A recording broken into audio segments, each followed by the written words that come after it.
ধ্যানম শরণম গচ্ছামি। আর আমরা যখন ভাগবতে ঢুকবো মঙ্গলাচরণের মধ্যে দিয়ে, ভাগবতের প্রথম শ্লোকেও আছে সত্যং পরং ধীমহি, ধ্যান। এই ভজনের প্রথম শব্দটাই হচ্ছে ধ্যানম শরণম গচ্ছামি। আর ভাগবতের প্রথম শ্লোকেও রয়েছে সত্যং পরং ধীমহি।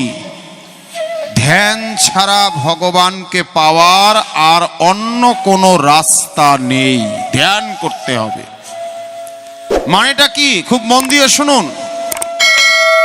আপনারা এই যে এখানে এসছেন হরিনাম সংকীর্তনে, ভাগবত শুনছেন, এরকম ভাগ্যবান আমরা কজন আছি? এই হরিনাম চলছে, ভাগবত চলছে, আমার দেহটা চলে যাবে, প্রাণটা চলে যাবে, এই আসরে আমার মৃত্যু হবে, এরকম ভাগ্যবান আমরা কেউ আছি নাকি? সে তো হরিদাস ঠাকুর হয়ে যেত। তাহলে আমাদের গ্যারান্টি নেই যে আমরা এই রকম হরিনাম চলতে চলতে, ভাগবত শুনতে শুনতে, এই রকম সাধুগুরু বৈষ্ণবের মধ্যে আমার দেহ থেকে প্রাণটা চলে যাবে। এই রকম আস্পর্ধাও আমরা করতে পারি না যে এরকম মৃত্যু আমার যদি হয়। এই আশা ছিল হরিদাস ঠাকুরের, যার জন্য 3 লক্ষ নাম জপ করতেন। কিন্তু আমরা কেউ বলতে পারবো না যে এই রকম ভগবত কথা শুনতে শুনতে আমার প্রাণটা ভগবান নিয়ে যাবে। তাহলে উপায়টা কি? কি করে আমরা শেষের দিন যখন অত বড় ভব নদী পার হতে হবে, তখন আমরা ভগবানকে স্মরণ করব কি করে, ভগবানকে মনন করব কি করে, ভগবানকে চিন্তন করব কি করে? একটাই উপায় বলে দিলেন। ভাগবতের প্রথম শ্লোকেও সেই কথা বলা হলো, এই ভজনেও সেই কথা বলা হলো, ধ্যানম শরণম গচ্ছামি। প্রতিদিন আধ ঘন্টা থেকে 1 ঘন্টা, আর অন্য কোনো কিছু না, সংসারকে ভুলে গিয়ে, নিজের কাজকর্মকে সরিয়ে রেখে, নিজের সমস্ত কিছুর থেকে নিজেকে সরিয়ে এনে শুধু মন্দিরে তুমি থাকবে আর ভগবান থাকবে, আর কেউ থাকবে না।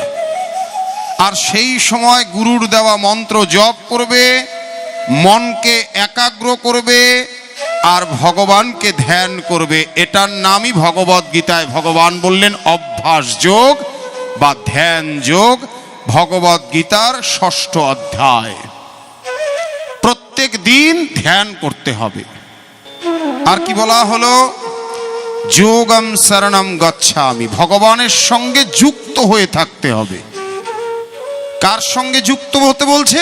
ভগবানের সঙ্গে যুক্ত হতে বলছে। ভগবানের সঙ্গে কি করে যুক্ত হব? খুব মন দিয়ে শুনুন একটু তত্ত্বটা।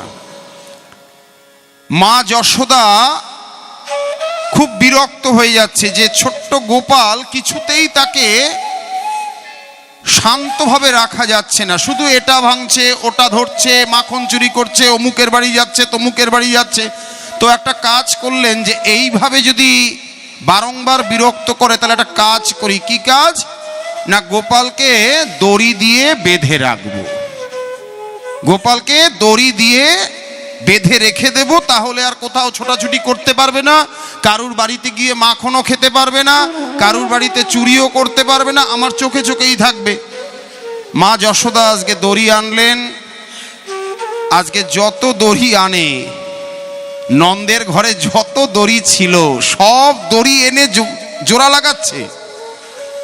যেই মুহূর্তে গোপালকে বাঁধতে যাচ্ছে, 2 আঙুল দড়ি সব সময় কমে যাচ্ছে। 2 আঙুল দড়ি আর মানে ওই 2 আঙুল কিছুতেই আর ভরাট হচ্ছে না। ওই 2 আঙুলের জন্যই ভগবানকে কিন্তু কিছুতেই যশোদা আজকে বাঁধতে পারলেন না। তাহলে যে ঘরে ভগবান পালিত হলেন সেই মা যশোদাই বাঁধতে পারছে না, তার সঙ্গে নিজেকে যুক্ত করে রাখতে পারছে না, তাহলে আমরা কি ভগবানের সঙ্গে যুক্ত হতে পারবো? আমরা কি ভগবানকে বাঁধতে পারবো? আমরা কি ভগবানের সঙ্গে জোড়া লেগে থাকতে পারবো? সাধুগুরু বৈষ্ণবরা বললেন পারবে। তার জন্য অনেক পথ তারা দেখালেন। তার মধ্যে ভাগবতের মধ্যে দিয়ে 5টা পথ আমি আপনাদের বলে দিচ্ছি। 5টা পথ। এই 5টা পথ যদি নিয়মিত আপনারা অনুসরণ করেন, ভগবানের সঙ্গে যুক্ত হয়ে থাকতে পারবেন। কি কি পথ? খুব মন দিয়ে শুনুন। প্রথম পথ, প্রতিদিন ভগবানকে মন্দিরে গিয়ে দর্শন করা, ভগবানকে প্রতিদিন মন্দিরে গিয়ে প্রাণ ভরে, এই দুটো চোখ দিয়েছে ভগবানকে দর্শনের জন্য, প্রাণ ভরে ভগবানকে দর্শন করুন, তার রূপকে, তার ওই মাধুর্যকে, রাধা গোবিন্দের যুগল স্বরূপকে প্রাণ ভরে দর্শন করুন প্রতিদিন। এক। 2 নম্বর, যেখানেই হরিবাসর হচ্ছে, যেখানেই ভাগবত হচ্ছে, যেখানেই গীতা হচ্ছে, সেখানে চলে যান। 2 নম্বর, ভগবানের সঙ্গে যুক্ত হয়ে যাবেন, আর কিচ্ছু করতে হবে না। 2। 3 নম্বর, সাধু গুরু বৈষ্ণব সঙ্গ করতে হবে, সাধু গুরু বৈষ্ণব সঙ্গ। যদি এরকম কোনোদিন আপনাদের সৌভাগ্য হয়, সকালবেলায় ঘুম থেকে উঠে আপনার দরজার সামনে দেখতে পেলেন কোনো বৈষ্ণব আপনার বাড়িতে এসছে, সকালবেলায় প্রভাতে বৈষ্ণবের দর্শন হয়েছে, বহু সাধনার ফলে বৈষ্ণব আসিয়া দ্বারে মেলে, যার জন্য আমরা যেখানেই যাই না কেন, ভাগবত পাঠ যত বড় স্টেজেই করি না কেন, আমরা চেষ্টা করি প্রতিদিন 2 ঘন্টা ভগবানের এই নাম, ভগবানের এই ভাগবত প্রচার করতে। আর সেই প্রচার যদি আপনার বাড়ির সামনে কোনোদিন আপনি দর্শন করেন, আপনার জীবন ধন্য, আপনার প্রাণ ধন্য। 3 নম্বর, সাধু গুরু বৈষ্ণব সঙ্গ। 4 নম্বর, খুব মন দিয়ে শুনুন, তীর্থে যেতে হবে। শুধু বাড়িতে বসে থাকলে হবে না, বছরে 1বার 2বার তীর্থ দর্শন করতে হবে। ভারতবর্ষে বহু তীর্থ রয়েছে, যেমন আমি যেখান থেকে এসছি, শ্রীধাম, বৃন্দাবন, কেশী ঘাট, এই রকম ভারতবর্ষে হরিদ্বার রয়েছে, মথুরা রয়েছে, বেনারস রয়েছে, কাশী রয়েছে, নবদ্বীপ রয়েছে, এরকম যত তীর্থস্থান রয়েছে, সেই তীর্থস্থানে ভগবানকে দর্শনের জন্য যেতে হবে। 4। আর সর্বশেষ, ভগবানের সঙ্গে যুক্ত থাকার ব্রত করতে হবে। কি করতে হবে? ব্রত বা তপস্যা। কলিযুগে ব্রত বা তপস্যা কি আছে? এই কলিযুগে আমরা কেউ হিমালয় পর্বতে গিয়ে এক পায়ে দাঁড়িয়ে ভগবানকে ডাকতে পারবো না, সেই সক্ষমতা নেই। এই কলিযুগে আমরা গলা অবধি জলে ঠান্ডার মধ্যে থেকে ভগবানকে ডাকবো, সেটাও আমাদের পক্ষে সম্ভব নয়। এই কলিযুগে 6 মাস 1 বছর ভগবানের জন্য কিছু না খেয়ে রাত দিন ভগবানকে ডাকবো, সেটাও সম্ভব নয়। তাহলে কলিযুগের মহা তপস্যা, মহাব্রত কি?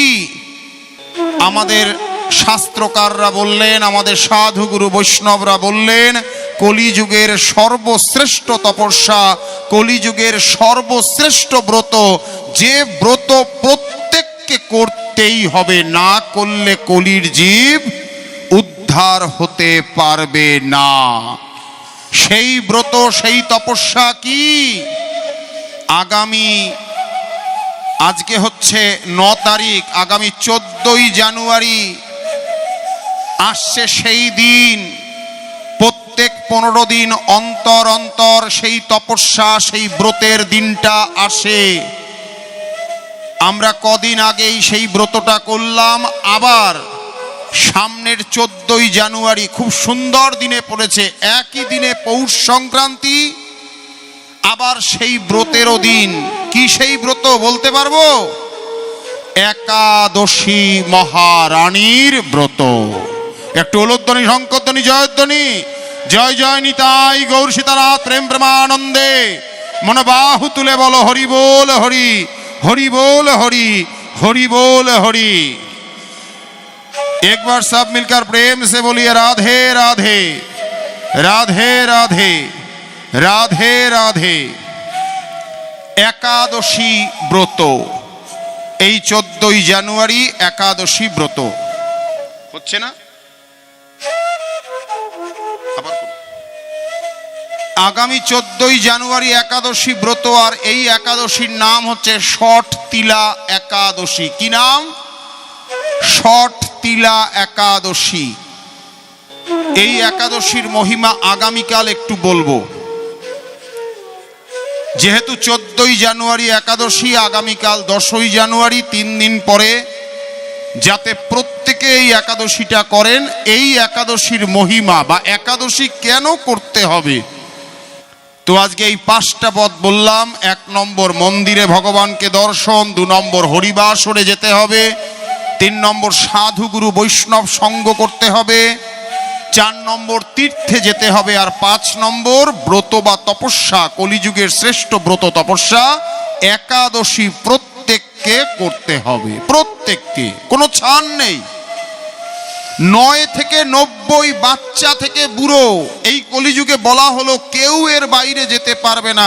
যদি সে পুরীতে থাকে সেটা আলাদা কথা, একমাত্র পুরী বাদ দিয়ে পৃথিবীর মধ্যে একাদশী করতে হয় না, একমাত্র জগন্নাথ ক্ষেত্র পুরীতে।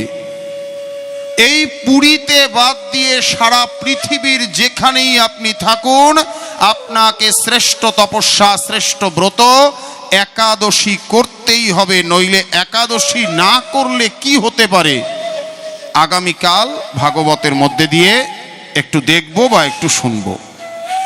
তো আসুন এই 5টা পথ আমরা আজকের এই ভাগবতের প্রাথমিক পর্বের ভজনের মধ্যে দিয়ে আমরা দেখলাম বা জানলাম। এইবারে আমরা ভাগবতের মধ্যে প্রবেশ করব, খুব মন দিয়ে শুনুন। ভাগবত কথার মধ্যে প্রবেশ করব। এখানে প্রতিদিন ভাগবত হয়েছে এর আগেও, যদিও আমার এই মন্দিরে জীবনে প্রথম আসা।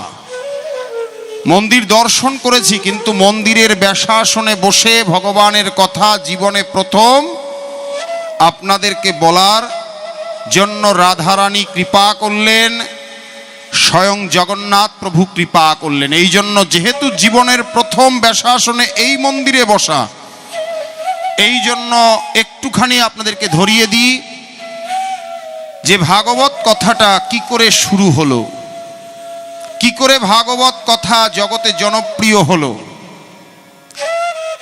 আজ থেকে বহু বৎসর পূর্বের কথা, তখন দাপর যুগ প্রায় শেষের দিকে, কুরুক্ষেত্রের যুদ্ধ শেষ হয়েছে, যুধিষ্ঠির হস্তিনাপুরের রাজা হয়েছেন। দীর্ঘদিন রাজত্ব করবার পর যুধিষ্ঠির আজকে রাজত্ব ছেড়ে দেবার মানসিকতা স্থির করলেন। তার ভাইদেরকে বললেন, তোমরা কেউ সিংহাসনে বসতে চাও?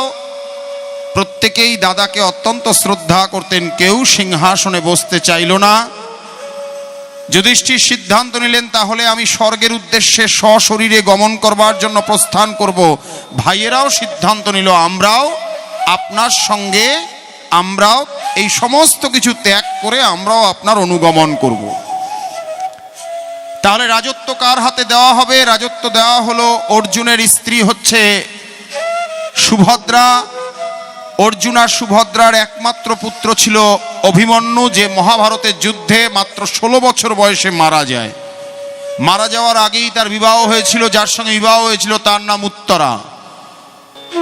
অভিমন্যুর স্ত্রী উত্তরার গর্ভজাত সন্তান, আজকে সেই সন্তান যখন গর্ভে, আজকে ভগবান তাকে রক্ষা করলেন ওই গর্ভের মধ্যে। অশ্বত্থামা ব্রহ্মাস্ত্র চালনা করেছিল, ব্রহ্মাস্ত্রের তেজে যখন উত্তরার গর্ভ প্রচণ্ডভাবে জ্বলছে, শরীরে একটা তীব্র উত্তেজনা, সেই সময় ভগবানের কাছে গিয়ে হাত জোর করে বলছে, পাহিমাং কৃষ্ণ, রক্ষমাং রক্ষমাং। আমি আর কারুর কাছে গেলাম না, কারণ আমি জানি আমার শাশুড়ি মা দ্রৌপদী মা যখন তার বস্ত্র হরণ হচ্ছে, কেউ তাকে রক্ষা করবার জন্য আসেনি। এই জন্য আমি জানি আপনি ছাড়া আমার এই গর্ভের সন্তানকে কেউ বাঁচাতে পারবে না। আজকে ভগবান শ্রীকৃষ্ণ উত্তরাকে শান্ত করে গঙ্গা জল হাতে নিয়ে তার গর্ভে স্পর্শ করে বললেন, যদি আমি জীবনে সৎ পথে ধর্মকে প্রতিষ্ঠা করবার জন্য এই জগৎ সংসারে এসে থাকি, উত্তরার গর্ভজাত সন্তান যেন রক্ষা পায়। আস্তে আস্তে উত্তরার দেহটা শান্ত হলো। নির্দিষ্ট সময়ের পরে উত্তরা যে গর্ভজাত সন্তানকে প্রসব করলেন, আজকে সেই সন্তানের নাম হলো পরীক্ষিত, পরবর্তীকালে সেই হলো ভারতের রাজা পরীক্ষিত মহারাজ। একবার প্রেম সে বলিয়ে রাধে রাধে। এই হলো পরীক্ষিত মহারাজ। ভারতবর্ষের যুধিষ্ঠিরের পরে ভারতবর্ষের রাজত্ব যার হাতে গেল। অন্যদিকে পঞ্চপাণ্ডব দ্রৌপদীদের কি হলো একটু সংক্ষেপে দেখে নি, খুব মন দিয়ে শুনুন। আজকে পঞ্চপাণ্ডব দ্রৌপদী যখন স্বর্গের উদ্দেশ্যে যাত্রা করেছে, চলতে চলতে প্রথমে পড়ে গেল দ্রৌপদী। জিজ্ঞাসা করলেন অর্জুন যুধিষ্ঠিরকে, দাদা আমরা সবাই একসঙ্গে স্বর্গের উদ্দেশ্যে যাত্রা করেছিলাম, দ্রৌপদী কেন পড়ে গেল? যুধিষ্ঠির বললেন, দ্রৌপদীর মধ্যে ছিল পক্ষপাতিত্ব দোষ। একটা নির্দিষ্ট জায়গায় থেকে যদি কেউ কারুর প্রতি বেশি ভালোবাসা দেখায় আর কারুর প্রতি বঞ্চনা দেখায়, সে কোনোদিন স্বর্গে যেতে পারে না। এই জন্য মা বাবা বা সমাজের যারা আমরা বিভিন্ন দায়িত্বে আছি, আমাদের এই দৃষ্টিশক্তি স্বচ্ছ রাখতে হবে। কারুর প্রতি বেশি ভালোবাসা, কারুর প্রতি কম ভালোবাসা এরকমটা যেন না দেখাই। যদি আমার সন্তান হয় দুজনের প্রতি আমার দৃষ্টি হবে সমান। যদি কম বেশি করি, দ্রৌপদীর মতন সশরীরে স্বর্গে যেতে পারবো না। চলতে চলতে নকুল পড়ে গেল। অর্জুন জিজ্ঞাসা করলেন, দাদা নকুল কেন পড়ে গেল? নকুলের ছিল জ্ঞানের অহংকার। যদি আমার কাছে বিদ্যা জ্ঞান পাণ্ডিত্য ভগবান দেয়, তার অহংকার কোনোদিন করা যায় না, করতে নেই। চলতে চলতে সহদেব পড়ে গেল। দাদা সহদেব কেন পড়ে গেল? সহদেবের ছিল রূপের অহংকার। রূপ যৌবন চিরস্থায়ী নয়। আমাকে দেখতে যদি সুন্দর হয়, কাউকে দেখতে অত বেশি সুন্দর নয়, আমি কাউকে ব্যঙ্গ করতে পারি না। রূপ হচ্ছে ভগবানের দান। কাউকে ব্যঙ্গ করলে, রূপের অহংকার করলে, আমাকে দেখতে ভালো এইটা নিয়ে গর্ব করলে, সেও স্বর্গে যেতে পারবে না। চলতে চলতে ভীম পড়ে গেল। অর্জুন জিজ্ঞাসা করছে, দাদা ভীম কেন পড়ে গেল? ভীমের ছিল একটাই দোষ, কে খেলো না দেখতো না, নিজেই ঘপ ঘপ করে ভালো মন্দ আগে পেটের মধ্যে ঢুকাতো। এরকম আমাদের সমাজেও কিন্তু কিছু মানুষ আছে, খুব ভালো ভালো জিনিস হয়েছে আজকে মন্দিরে, না এগুলো এত সুন্দর সুন্দর জিনিস আমি আমার জন্য আলাদা করে সরিয়ে রাখি, আর এই জিনিসগুলো সবাইকে দেই, এটা করা যাবে না। সব সমানভাবে দিয়ে দিতে হবে। নিজের জন্য আলাদা করে এইভাবে গুছিয়ে রাখলে, লুকিয়ে রাখলে, সরিয়ে রাখলে সেটা অপরাধ। ভীম সশরীরে স্বর্গে যেতে পারল না, তার খাওয়ার অভ্যাসটা ছিল বদ অভ্যাস। যা ভালো মন্দ আগে নিজে খেত, কে খেলো না খেলো দেখতো না। চলতে চলতে এবার অর্জুন পড়ে গেল। জিজ্ঞাসা করলো, দাদা আমি কেন পড়ে গেলাম? তোমার মধ্যে ছিল ঈর্ষা। কার প্রতি? কর্ণের প্রতি। কারুর প্রতি ঈর্ষা রাখবেন না। আমার থেকে কেন এত পয়সা আলাও? একই সঙ্গে পড়াশোনা করেছি, একই সঙ্গে চলেছি, দেখো তরতর করে 3 তলা বাড়ি গাড়ি সব হয়ে গেল, আর আমি এখনো ঝুপড়িতে পড়ে আছি, আমার এখনো 1 তলা বাড়ি কমপ্লিট করতে পারলাম না। কেন করতে পারলাম না? নিজেকে নিজে প্রশ্ন করতে হবে। এই জন্য আরেকজনকে তুমি ঈর্ষা বা হিংসা করতে পারো না। সে তার ভাগ্যে করেছে, তুমি তোমার ভাগ্যে যদি ভগবান কৃপা করে একদিন তুমিও করবে। কোনোদিন ঈর্ষা করতে নেই। এইবারে যুধিষ্ঠির স্বর্গের সামনে দাঁড়িয়ে আছে। স্বর্গে নেওয়ার জন্য রথ বেরিয়ে আসলো। আজকে যুধিষ্ঠিরকে নেবার জন্য স্বর্গের দূত আজকে যুধিষ্ঠিরকে বলছে, আপনি রথে উঠুন, আপনার জন্য স্বর্গে যাওয়ার জন্য রথ এসে হাজির। যুধিষ্ঠির দেখছে স্বর্গের রথের মধ্যে একটাই সুন্দর একটা বসার চেয়ার। রথে উঠবে, আচ্ছা দেখে নি তো পেছনে কেউ আছে কিনা। একসঙ্গে বেরিয়েছিলাম আমরা 5 ভাই, এক আমাদের স্ত্রী, সবাই একে একে আমাকে ছেড়ে দিয়ে চলে গেল। একটু পেছনে তাকিয়ে দেখি কেউ আছে কিনা। পেছনে তাকিয়ে দেখছে যুধিষ্ঠিরের সামনে দাঁড়িয়ে আছে আরো একজন। কে সে? একটি সারমেয়, একটি কুকুর। আজকে কুকুরটি স্বর্গ অবধি সঙ্গ দিয়েছে, স্বর্গের দরজা অবধি সঙ্গ দিয়েছে যুধিষ্ঠিরের। আজকে কুকুরটি ফ্যাল ফ্যাল করে তাকিয়ে রয়েছে যুধিষ্ঠিরের দিকে। যুধিষ্ঠির বলছে, এই যে রথের মধ্যে একটি মাত্র চেয়ার, আমি চাই আমার সঙ্গে এই সারমেয় কুকুরটাও যেন স্বর্গে যায়। সঙ্গে সঙ্গে স্বর্গের দূত বলছে, সেটা সম্ভব নয়।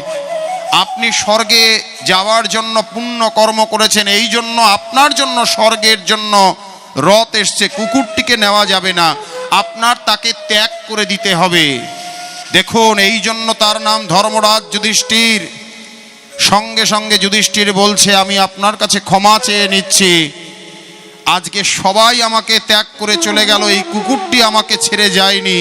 আমি এই কুকুরটিকে ছেড়ে একা স্বর্গে যেতে পারি না। এটার মধ্যেও তত্ত্ব আছে, খুব মন দিয়ে শুনুন। আপনার বিপদের দিনে আপনার সঙ্গ দিয়েছে কেউ, আপনার কষ্টের সময় আপনার কেউ পাশে ছিল, আপনার বিপদটা উদ্ধার হয়ে গেছে, আপনার কষ্টটা চলে গেছে, আপনার এখন সুখের দিন। যে দুঃখের দিনে আপনার পাশে ছিল, আপনি ঝট করে তাকে ছেড়ে দিয়ে আপনি সুখের তরিতে চলে গেলেন। ভগবানের কাছে যাওয়া যাবে না, স্বর্গে যাওয়া যাবে না। যুধিষ্ঠির আজকে বললেন, এই কুকুরটিকে আমি ত্যাগ করতে পারি না। সঙ্গে সঙ্গে কুকুরটির মধ্যে থেকে স্বয়ং ধর্মরাজ যমরাজ চলে আসলেন। আজকে বললেন, তোমাকে পরীক্ষা করছিলাম পুত্র, তুমি সারা জীবন ধর্মের ওপরে দাঁড়িয়ে আছো, ধর্ম ছাড়া এক বিন্দু তুমি নরনি। আজকে শেষ পরীক্ষাতেও তুমি উত্তীর্ণ হয়েছো। এই পৃথিবীর থেকে একমাত্র সশরীরে স্বর্গে যদি কেউ যায়, ইতিহাসে লেখা থাকবে যুধিষ্ঠির। তবে একটা কাজ তোমাকে একটু করতে হবে। কি কাজ? একটু নরক দর্শন করতে হবে। কেন আমি নরক কেন দর্শন করব? কি আমার অপরাধ? তুমি জীবনে একটুখানি অর্ধ মিথ্যা বলেছ, পুরো মিথ্যা নয়, অর্ধ সত্য বা অর্ধ মিথ্যা। কেমন না, যখন দ্রোণাচার্যকে মারা যাচ্ছে না, দ্রোণাচার্যকে পুত্র শোক দিতে হবে, সেই সময় তোমাকে দিয়ে বলানো হয়েছিল অশ্বত্থামা হত, আর আস্তে করে মনে মনে ছোট করে বলেছিলে ইতি গজ। ওইটুকু মিথ্যা বলার জন্য তোমাকে নরক শুধু দর্শন করতে হবে। দর্শন করেই তুমি সশরীরে এই জগতের প্রথম ব্যক্তি হবে যে সশরীরে স্বর্গ গেছো, সশরীরে স্বর্গ বিজয় করেছো। একটু উলুধ্বনি, শঙ্করধ্বনি, জয়ধ্বনি। জয় জয় নিতাই গৌর সীতানাথ প্রেম প্রেমানন্দ মনা বাহু তুলে বলো হরি बोल हरि, हरि बोल हरि, हरि बोल हरि। एक बार सब मिलकर प्रेम से बोलिए राधे राधे, राधे राधे, राधे राधे। আজকে পরীক্ষিত ভারতবর্ষের রাজা হয়েছে, খুব মন দিয়ে শুনুন। আজকে পরীক্ষিত দীর্ঘদিন আজকে রাজত্ব করতে করতে কোনো একদিন তার মনের খেয়াল হলো যে আমাদের এই বিরাট বড় রাজপ্রাসাদে একটা ঘর আছে, যে ঘরের মধ্যে পুরনো দিনের জিনিসপত্র সব রাখা, আর সেই পুরনো দিনের ঘরের মধ্যে কি আছে এটা দেখার তার খুব ইচ্ছা হলো। আজকে তালা খুলে সেই ঘরে ঢুকে আজকে যখন অনেক কিছুর মধ্যে দিয়ে দেখতে দেখতে তার চোখে একটা মাথার মুকুট চোখে পড়ল। মুকুটটা দেখে তার এত ভালো লেগেছে যে এই মুকুটটা এই ঘরের মধ্যে পড়ে রয়েছে।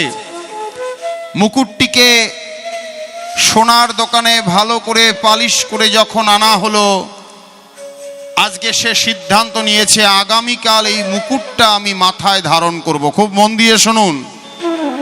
আর সকালবেলায় আগামীকাল যখন ওই মুকুটটা পরীক্ষিত ধারণ করেছে, এই প্রথম পরীক্ষিতের দেহের মধ্যে, পরীক্ষিতের শরীরের মধ্যে কে প্রবেশ করলো? না, কলি তার শরীরের মধ্যে ওই মুকুটের ভেতর থেকে প্রবেশ করলো। আপনাদের মধ্যে প্রশ্ন আসতে পারে, মুকুটের সঙ্গে কলির কি সম্পর্ক? ঠিক যেমন সাধুগুরু বৈষ্ণব আপনাদের বাড়িতে যদি নিমন্ত্রণ করেন তখন জিজ্ঞাসা করে কি করে না, তোমার বাড়িতে আলাদা করে নিরামিষ বাসন কোসন আছে, নিরামিষ পাত্র আছে, নিরামিষ থালা গ্লাস আছে? যদি থাকে তবেই আমি তোমার বাড়িতে সেবা নেব। বলে কি বলে না? বলে। তাহলে ওই যে সাধুগুরু বৈষ্ণব যে কথাটা বলে, এই কথাটার সঙ্গে একটা সম্পর্ক আছে, খুব মন দিয়ে শুনুন।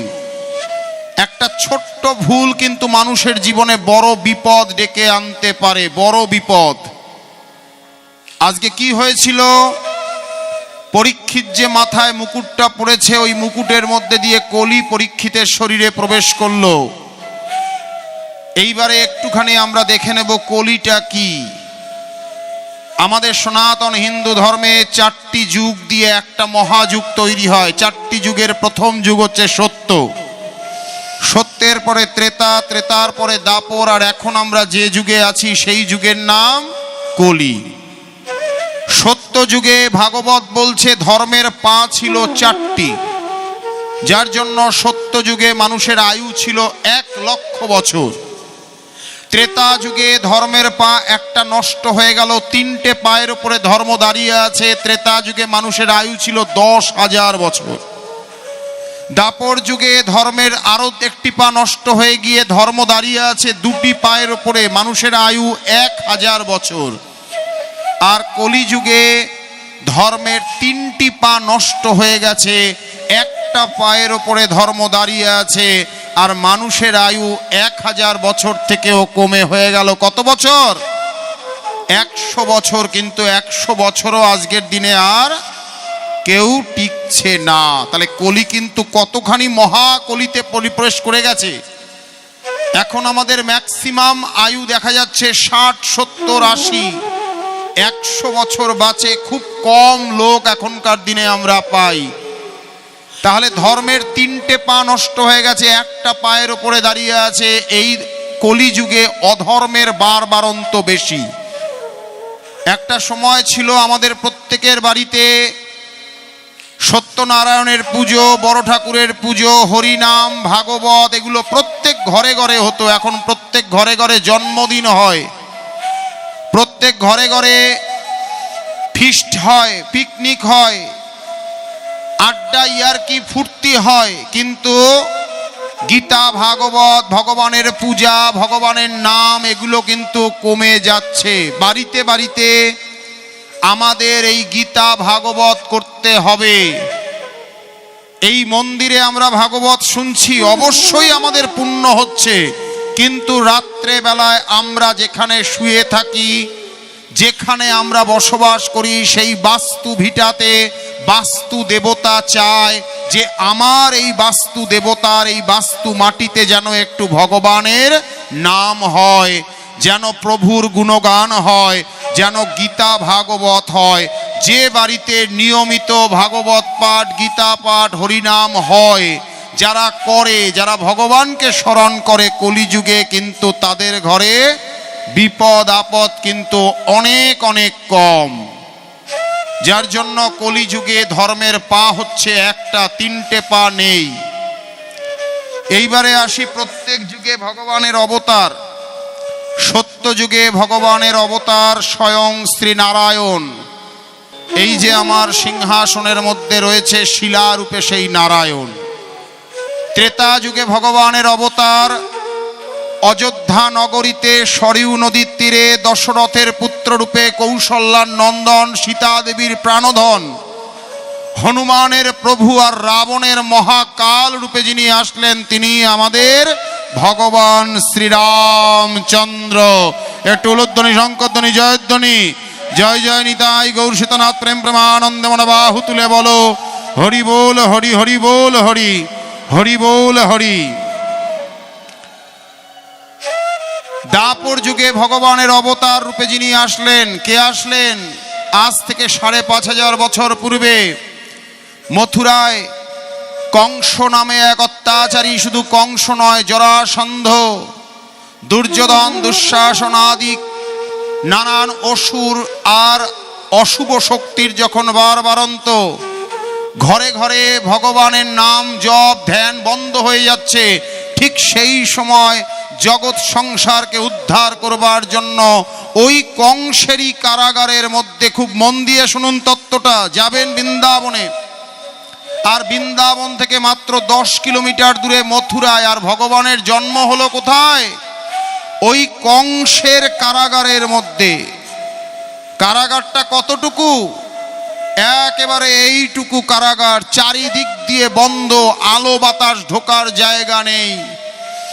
ভগবানের জন্ম হচ্ছে ওই কারাগারে। তত্ত্বটা কি? ভগবান দেখালেন, জন্ম হোক যথা তথা, কর্ম চাই ভালো। আমার জন্ম এমন জায়গায় হয়েছে যেখানে শয়তান বজ্জাত কুখ্যাত ডাকাত গুন্ডা বদমাইশ যেখানে থাকে, তাহলে আমার জন্মটা নোংরা জায়গায় হয়েছে। কারাগারটা কিন্তু ভালো জায়গা নয়, কারাগারটা শাস্তি দেওয়ার জায়গা। কারাগারটা যারা শয়তান বজ্জাত চোর চিটিংবাজ ডাকাত গুন্ডা তাদেরকে শায়েস্তা করার জায়গা। ভগবানের জন্ম হলো ওই কারাগারের মধ্যে, মানে আমাদেরকে দেখাতে চাইলেন তোমার জন্মটা যেখানেই হোক না কেন, তোমাকে জীবনটা পরিচালনা করতে হবে সততার দ্বারা। যেমন আমার জন্ম হয়েছে কারাগারে, কিন্তু আমি সারা জীবন ওই কারাগারের অশুভ জিনিস কিন্তু আমার শরীরে প্রবেশ করেনি। আজকে সেই কংসের কারাগারে বসুদেব দৈবকীকে পিতা মাতা রূপে স্বীকার করে ভাদ্র মাস কৃষ্ণপক্ষ অষ্টমী তিথি ঠিক রাত 12টার সময় আবির্ভূত হলেন ভগবান শ্রীকৃষ্ণচন্দ্র। জয় জয় নিতাই গৌর সীতানাথ প্রেম প্রেমানন্দে। মনোবাহু তুলে বলো হরি बोल हरि, हरि बोल हरि, हरि बोल हरि। सब मिलकर एक बार प्रेम से बोलिए राधे राधे, राधे राधे, राधे राधे। দাপর যুগ চলে গেল, চলে আসলো কলিযুগ। এই কলিযুগে কি ভগবান আসবে? ভাগবত, যে ভাগবত আমার সামনে এই বাদিকে, এই গ্রন্থটা ভাগবত, আর এটার নাম ভগবত গীতা। এই ভাগবতের মধ্যে ভগবানের 24 অবতার রয়েছে। পরবর্তীকালে সময় পেলে ব্যাখ্যা করব। সেই 24 অবতারের মধ্যে কলিযুগে ভগবানের মাত্র 2টি অবতার এখানে লেখা আছে। কি কি অবতার? মন দিয়ে শুনুন। একেবারে কলি যখন শুরু হচ্ছে তখন গৌতম বুদ্ধ অবতার, বুদ্ধ দেব রূপে অবতার, অহিংসা পরম ধর্ম যিনি প্রচার করলেন, আজকে সেই বুদ্ধ হচ্ছে প্রথম অবতার। আর কলিযুগ যখন শেষ হয়ে যাবে সেই সময় বিষ্ণু যশা ঋষির গর্ভে, বিষ্ণু যশা নামক একজন ব্যক্তির গর্ভে ভগবান কল্কি অবতার নিয়ে আসবেন এই জগৎ সংসারকে সংহার করবার জন্য। তাহলে মাত্র 2টো অবতার কলিযুগে ভাগবতে লেখা রয়েছে। তাহলে ভগবানের মাঝখানে কি আর কোনো আগমন নেই? এইবারে খুব মন দিয়ে তত্ত্বটা শুনুন। খুব বেশি দিনের কথা নয়, আজ থেকে 550 বছর আগের কথা, একদম সামান্য 550। এই 550 বছর আগে ভাগবত পাঠের শুরুতেই আমি বলছিলাম যে এই বাংলার অবদান বিরাট। এগুলো জানতে হবে। যারা জানে তারা বাঙালিকে শ্রদ্ধা করে, সম্মান করে। বাংলা ছাড়া ভারত হতে পারে না। যার জন্য এক সময় সারা ভারতবর্ষ এই বাংলাকে সম্মান শ্রদ্ধার সঙ্গে স্মরণ শুধু করত না, এমন কথাও প্রচলিত ছিল, what Bengal things today India things tomorrow. Bangla আজকে যা ভাবে ভারত আগামীকালে তা ভাবে। এত তাদের চিন্তার গভীরতা ছিল। আজকে সেই বাংলার এই যে আপনারা যেখানে আছেন এখান থেকে খুব বেশি দূর নয়, নদিয়া জেলার শান্তিপুর বলে একটি স্থান, যদিও আমার এখনো যাওয়ার সৌভাগ্য হয়নি, আপনারা হয়তো পশ্চিমবঙ্গের মানুষ, আপনারা দেখে থাকবেন। সেই শান্তিপুরে একজন ব্রাহ্মণ যিনি পরবর্তীতে বৈষ্ণব হলেন, তার নাম অদ্বৈত আচার্য। আজকে সেই অদ্বৈত আচার্য গেলেন বৃন্দাবন দর্শন করতে, 550 বছর আগের কথা বলছি। আজকে বৃন্দাবন তো দর্শন করতে গেলেন, কিন্তু বৃন্দাবনে গিয়ে তার মনটা ভেঙে গেল। কেন মন ভেঙে গেল? বৃন্দাবনের কোনো মন্দিরে হরিনাম হচ্ছে না, ভগবানের নাম হচ্ছে না। বৃন্দাবনের মন্দিরগুলো সব ভেঙে ফেলা হয়েছে। বৃন্দাবনের ভগবানকে লুকিয়ে রাজস্থানে রেখে যাওয়া হয়েছে। বৃন্দাবনের ওপরে যবনের এত বেশি অত্যাচার, যদি এখনই যবনের অত্যাচার এরকম চরম সীমায় যায়, আগামী দিনে হিন্দু বলে কিছু থাকবে না, হরিনাম বলে কিছু থাকবে না, কৃষ্ণ নাম করবার কেউ থাকবে না। তাহলে উপায় কি হবে? আজকে অদ্বৈত আচার্য বৃন্দাবনে চোখের জল ফেললেন না, পুনরায় চলে আসলেন শান্তিপুরে। আজকে শান্তিপুরের গঙ্গার ধারে বসে একটা ভয়ঙ্কর প্রতিজ্ঞা করলেন। কি প্রতিজ্ঞা? আমি আগামী 6 মাস কিছু খাবো না, না খেয়ে ভগবানকে ডাকবো, ভগবানকে এই পৃথিবীতে আসবার জন্য আমি আহ্বান করব। কিভাবে আহ্বান করব? খুব মন দিয়ে শুনুন মায়েরা। অদ্বৈত আচার্য প্রতিজ্ঞা করলেন, সকালবেলায় সূর্য উদয় হবে আর সন্ধ্যায় সূর্য অস্ত যাবে, এই সময়টা আমি 6 মাস ধরে শান্তিপুরের গঙ্গার ঘাটে আমি আমার নারায়ণ শিলাকে নিয়ে যাব। ওই সকাল থেকে সন্ধ্যা অবধি আমি একটা একটা করে তুলসী পাতা চন্দনে মিশিয়ে একটা একটা তুলসী পাতা আমি নারায়ণের চরণে দেব, আর ভগবানকে বলবো, হে গোবিন্দ, তুমি এই কলিযুগকে উদ্ধার করবার জন্য, কলিযুগে হিন্দু জাতিকে বাঁচাবার জন্য, কলিযুগে তোমার নামকে জগতে ছড়িয়ে দেওয়ার জন্য তুমি পুনরায় আর একবার আসো। আমরাও তো চন্দন গুলে তুলসী পাতা ভগবানকে দেই, কিন্তু আজকে অদ্বৈত আচার্য কিভাবে দিচ্ছেন দেখুন। ভগবানকে পাওয়ার তত্ত্বটাও ধরিয়ে দিচ্ছেন অদ্বৈত আচার্য। গঙ্গার ধারে আমি তুলসী পাতা চন্দনে মিশিয়ে ভগবানকে দেব ঠিকই, কিন্তু চন্দন গোলার জন্য আমি গঙ্গা জল নেব না। তাহলে চন্দন ঘষবো কি দিয়ে? যে চোখের জল আমি বৃন্দাবনে ফেলিনি, সেই চোখের জল টপ টপ করে পড়বে, আর ওই চোখের জল দিয়ে চন্দন ঘষে যাব, আর সেই চন্দন তুলসী পাতায় লাগিয়ে ভগবানের চরণে দেব। একটু ভাবুন তো মায়েরা, সকাল থেকে সন্ধ্যা অবধি কত কাঁদলে পরে, কত চোখের জল ফেললে পরে আজকে সেই চন্দন ঘষে ভগবানকে তুলসী দিয়েছিলেন। চোখের জল দিয়ে ভগবানকে ডাকতে হবে। শুধু চোখের জল দিয়ে ডাকা নয়, না খেয়ে থাকলেন 6 মাস। সন্ধ্যার পরে 1 গ্লাস উষ্ণ জল আর 4 থেকে 5টা তুলসী পাতা, এটাই ছিল তার প্রত্যেক দিনের খাবার। আজকে ভগবানের বৈকুণ্ঠে সিংহাসন এভাবে দুলছে। লক্ষ্মী দেবী জিজ্ঞাসা করলেন, আবার কোনো অসুরের উৎপাত? তোমার সিংহাসন এইভাবে দুলছে কেন? ভগবান বললেন, কোনো অসুরের উৎপাত নয়, আমাকে এক ভক্ত করুণ ভাবে ডাকছে এই কলিযুগে আসবার জন্য। কিন্তু তোমার লেখা ভাগবত, তোমার ভাগবতের মধ্যে আছে কলিযুগে মাত্র 2 বার তুমি যাবে, একবার বুদ্ধ রূপে, একবার কল্কি রূপে। তাহলে তুমি কি করে ভাগবতকে অস্বীকার করতে পারো? না, ভাগবতকেও আমি অস্বীকার করছি না, ভাগবতেও যা আছে সেটা ঠিক আছে। এবারে আমার একার অবতার হবে না, এবারে শুধু কৃষ্ণ যাবে না, এবারে কে যাবে জানো? এই জগৎ সংসারের সর্বশ্রেষ্ঠ অবতার, অবতারেরও অবতার, আমার গোরা অবতার এবার প্রকাশিত হবে। কি সেই গোরা অবতার? গোয়ে গোবিন্দ, রায় রাধা রানী, বহিরঙ্গে কৃষ্ণ, অন্তরঙ্গে রাধা, এই দুয়ের স্বরূপকে মিলিত করে শচী মায়ের গর্ভকে কেন্দ্র করে এই কলিযুগের কলিহত জীবকে উদ্ধারের জন্যে আজকে চৈতন্য মহাপ্রভু আজকে গৌরাঙ্গ সুন্দর রূপে এই নবদ্বীপ নদিয়ায় প্রকাশিত হলেন। জয় জয় নিতাই গৌর সীতানাথ প্রেম প্রেমানন্দে মনোবাহু তুলে বলো হরি बोल हरि, हरि बोल हरि, हरि बोल हरि।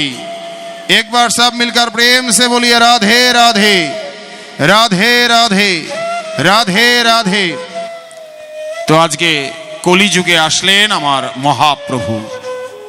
चार जुगे भगवानेर चारटी अवतार, ताहले कलिजुग धर्मेर पा मात्र एकटी। ताहले सेई कली आजके प्रवेश करलो माथार मुकुटेर मध्य दिए। ওই মুকুটের মধ্যে দিয়ে কলির কি সম্পর্ক খুব মন দিয়ে শুনুন। ওই মুকুটটা আজকে যে পড়তো, ওই ঘরের মধ্যে যে মুকুটটা পাওয়া গেছে ওই মুকুটটা ছিল জরাসন্ধ রাজার। আর আমরা প্রত্যেকেই জানি জরাসন্ধ অত্যন্ত কামুক, ক্রোধী, লোভী, অহংকারী। যে যেমন স্বভাবের হবে তার পরনের বস্ত্র, তার খাওয়া দাওয়ার পাত্র, তার মাথার মুকুট থেকে আমরা করে যে কোনো জিনিসের মধ্যে তার গুণগুলো প্রবেশ করবে। এই জন্য আমরা যখন কিছু পরব, যখন কিছু খাবো তখন খুব সাবধানে থাকতে হবে। সাধুগুরু বৈষ্ণবের এঁঠো যদি খাওয়া যায় তাহলে আমাদের ভেতরে যেমন কৃষ্ণ প্রেম, কৃষ্ণ ভক্তি আসে, উল্টো দিকে কোনো ক্রোধী, লোভী, কামুক, চরিত্রহীন, গুন্ডা, বদমাইশ তাদের কোনো থালা, তাদের কোনো বস্ত্র, তাদের কোনো ব্যবহার্য জিনিস যদি আমরা ব্যবহার করি তাহলে তাদের খারাপ গুণটা আমাদের শরীরে প্রবেশ করবে। এই জন্য ভক্তি পথে চলা খুব কঠিন, অত্যন্ত সাবধানে চলতে হবে। আজকে পরীক্ষিত মাথায় মুকুট পড়েছে, পরীক্ষিতের শরীরে কলি প্রবেশ করলো। পরীক্ষিতের আজকে ভীষণ মনটা চঞ্চল লাগছে, কিছুতেই কাজে মন বসছে না। আজকে সিদ্ধান্ত নিল একটু মৃগয়ায় যাব। মৃগয়ায় গিয়েও শান্তি পেল না। আর পরন্ত বিকালে জলের তেষ্টা পেয়েছে প্রচণ্ড। জলের খোঁজ করতে করতে একটি আশ্রম দেখতে পেয়েছে। আশ্রমে অনেক ডাকাডাকি করেও যখন কেউ সাড়া দিল না, আশ্রমের মধ্যে পরীক্ষিত ঢুকে আজকে অনেক খোঁজাখুঁজি করে একটি ঘরের মধ্যে একজন সাধুকে দেখতে পেলেন যে ধ্যানমগ্ন। আজকে পরীক্ষিত তাকে বারবার জিজ্ঞাসা করলেন, আপনি আমাকে একটু জল দিতে পারেন? কিন্তু সাধু এতটাই ধ্যানমগ্ন, পরীক্ষিতের কথা তার কানে গেল না। আজকে পরীক্ষিত এই যে কোনো উত্তর পেল না, এটাকে অপমান রূপে দেখলো। অন্য ঘরে গিয়ে তার জলের তেষ্টা মিটলো ঠিকই, কিন্তু আজকে পরীক্ষিত অপমানের বদলা নেবার জন্য আশ্রমের বাইরে নর্দমায় পড়ে থাকা একটা পচা গলা মৃত সাপ, যার গা দিয়ে দুর্গন্ধ বেরোচ্ছে, এই রকম একটা সাপ তরোয়ালে করে নিয়ে এসে আজকে সেই সাধুর গলার মধ্যে মালার মতো পরিয়ে দিল। আজকে সাধু কিন্তু তখনও জানে না তার সঙ্গে কি আচরণটা পরীক্ষিত করেছে। সন্ধ্যায় যখন তার পুত্র এসে বাবার ঘরে ঢুকছে, দেখছে যে বাবার গায়ের থেকে একটা দুর্গন্ধ বেরোচ্ছে। সামনে গিয়ে দেখছে বাবার সারা শরীরে পুজ, রক্ত, নর্দমার নোংরা জল সারা শরীরে লেগে রয়েছে, আর মালার মতন ওই নর্দমায় পড়ে থাকা সাপটা জড়িয়ে রয়েছে। তাহলে বাবার গায়ে বাবাকে অপমান করবার জন্য কেউ এই দুষ্কর্মটা করেছে। এত বড় সাহস! একজন ভগবানকে ধ্যান করছে, ভগবানকে ডাকছে, আর কেউ এসে তাকে এইভাবে অপমান করতে পারে। আজকে হাতে গঙ্গা জল নিয়ে আজকে সেই সাধুর পুত্র সিঙ্গি মুনি অভিসম্পাত করে বসলো। যে ব্যক্তি এত বড় দুষ্কর্ম করেছে, অপমান করার জন্য একটা পচা গলা নর্দমায় পড়ে থাকা সাপ আমার বাবার গলায় পেঁচিয়ে দিয়েছে, আমি তাকে অভিসম্পাত করছি। আমি যদি ব্রাহ্মণ, বৈষ্ণব, সাধু হয়ে থাকি, আগামী 7 দিন পর পৃথিবীর সবচাইতে ভয়ঙ্কর দর্শন, সেই তক্ষক নাগের দংশনে ওই ব্যক্তির মৃত্যু হবে। শুনে এসছে উলধ্বনি, শঙ্করধ্বনি, জয়ধ্বনি, জয় জয় নিতাই গৌর সীতানাথ প্রেম প্রেমানন্দে মনোবাহু তুলে একবার বলো হরি बोल हरि, हरि बोल हरि, हरि बोल हरि। एक बार सब मिलकर प्रेम से बोलिए राधे राधे, রাধে রাধে, রাধে রাধে। তাহলে একবার যদি অভিশাপ দিয়ে দেয়, বিনা অপরাধে কোনো সাধুকে যদি অপমান করে, তাহলে সাধুগুরুর অভিশাপ কিন্তু লাগবেই লাগবে। আজকে অভিশাপ হয়ে গেছে 7 দিন পরে মৃত্যু। একবার যদি আমরা জানতে পারি আমার মৃত্যুটা কতদিন পরে, 7 দিন, 1 মাস, 2 মাস, 6 মাস, 1 বছর, 5 বছর, আমাদের জানার পরে কিন্তু আর এই সংসার ভালো লাগবে না। তখন মনে হবে মৃত্যু যখন হবেই, তাহলে এই টাকা পয়সা, বাড়ি গাড়ি, স্ত্রী পুত্র, এদের সঙ্গে আর কি সম্পর্ক থাকবে? থাকবে তো না কিছুই, চলে তো যেতেই হবে। তখন কিন্তু যে ত্যাগ বা বৈরাগ্যটা আসে, এই বৈরাগ্যটাই কিন্তু আসল বৈরাগ্য। পরীক্ষিতেরও তাই হলো। সমস্ত অর্থ সম্পদ, রাজপ্রাসাদ, স্ত্রী পুত্র সবাইকে ত্যাগ করে পরীক্ষিত এক বস্ত্রে গিয়ে গঙ্গার তীরে অনশনে বসলেন। খুব মন দিয়ে শুনুন। আজকে অনশনে যখন পরীক্ষিত বসেছে, সাধারণ মানুষ যদি কোনো কেউ গিয়ে সব কিছু ছেড়ে ছুড়ে দিয়ে গঙ্গার তীরে বসে থাকে, আমাদের কিন্তু কেউ খোঁজও করতে যাবে না। কিন্তু দেশের প্রধানমন্ত্রী, দেশের মুখ্যমন্ত্রী যদি সব কিছু ছেড়ে দিয়ে কোনো জায়গায় গিয়ে অনশনে বসে, বা কোনো কিছুর জন্য তিনি যদি সব কিছু ত্যাগ করে সেখানে যান, তাহলে কিন্তু সবার নজর তার দিকে থাকবে। আরে এত বড় একজন ব্যক্তিত্ব, সে সব কিছু ছেড়ে দিয়ে গঙ্গার তীরে অনশনে বসেছে। আজকে সেটাই হলো। দেশের রাজা ছিল পরীক্ষিত, সব ছেড়ে দিয়ে যখন গঙ্গার তীরে অনশনে বসেছে, যেখানে যত সাধারণ মানুষ, সাধুগুরু বৈষ্ণব যারা যেখানে ছিল, সবাই গিয়ে পরীক্ষিতের আশপাশে গিয়ে সবাই পরীক্ষিতকে দর্শন করার জন্য চলে এসছে। সাধারণ মানুষদের দেখলে পরীক্ষিত প্রণাম জানাচ্ছে, আর সাধুগুরু বৈষ্ণব দেখলে পরীক্ষিত জিজ্ঞাসা করছে, আজকে আমার উদ্ধারের কি উপায় আছে? আপনাদের যদি জানা থাকে কৃপা করে বলুন।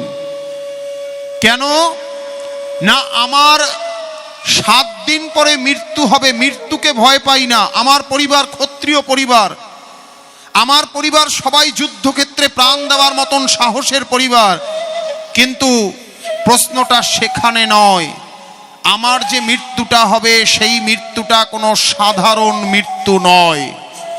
জেনে নিন আমাদের শাস্ত্র কি বলছে। কোনগুলোকে বলা হয় অসাধারণ বা অপঘাতে মৃত্যু?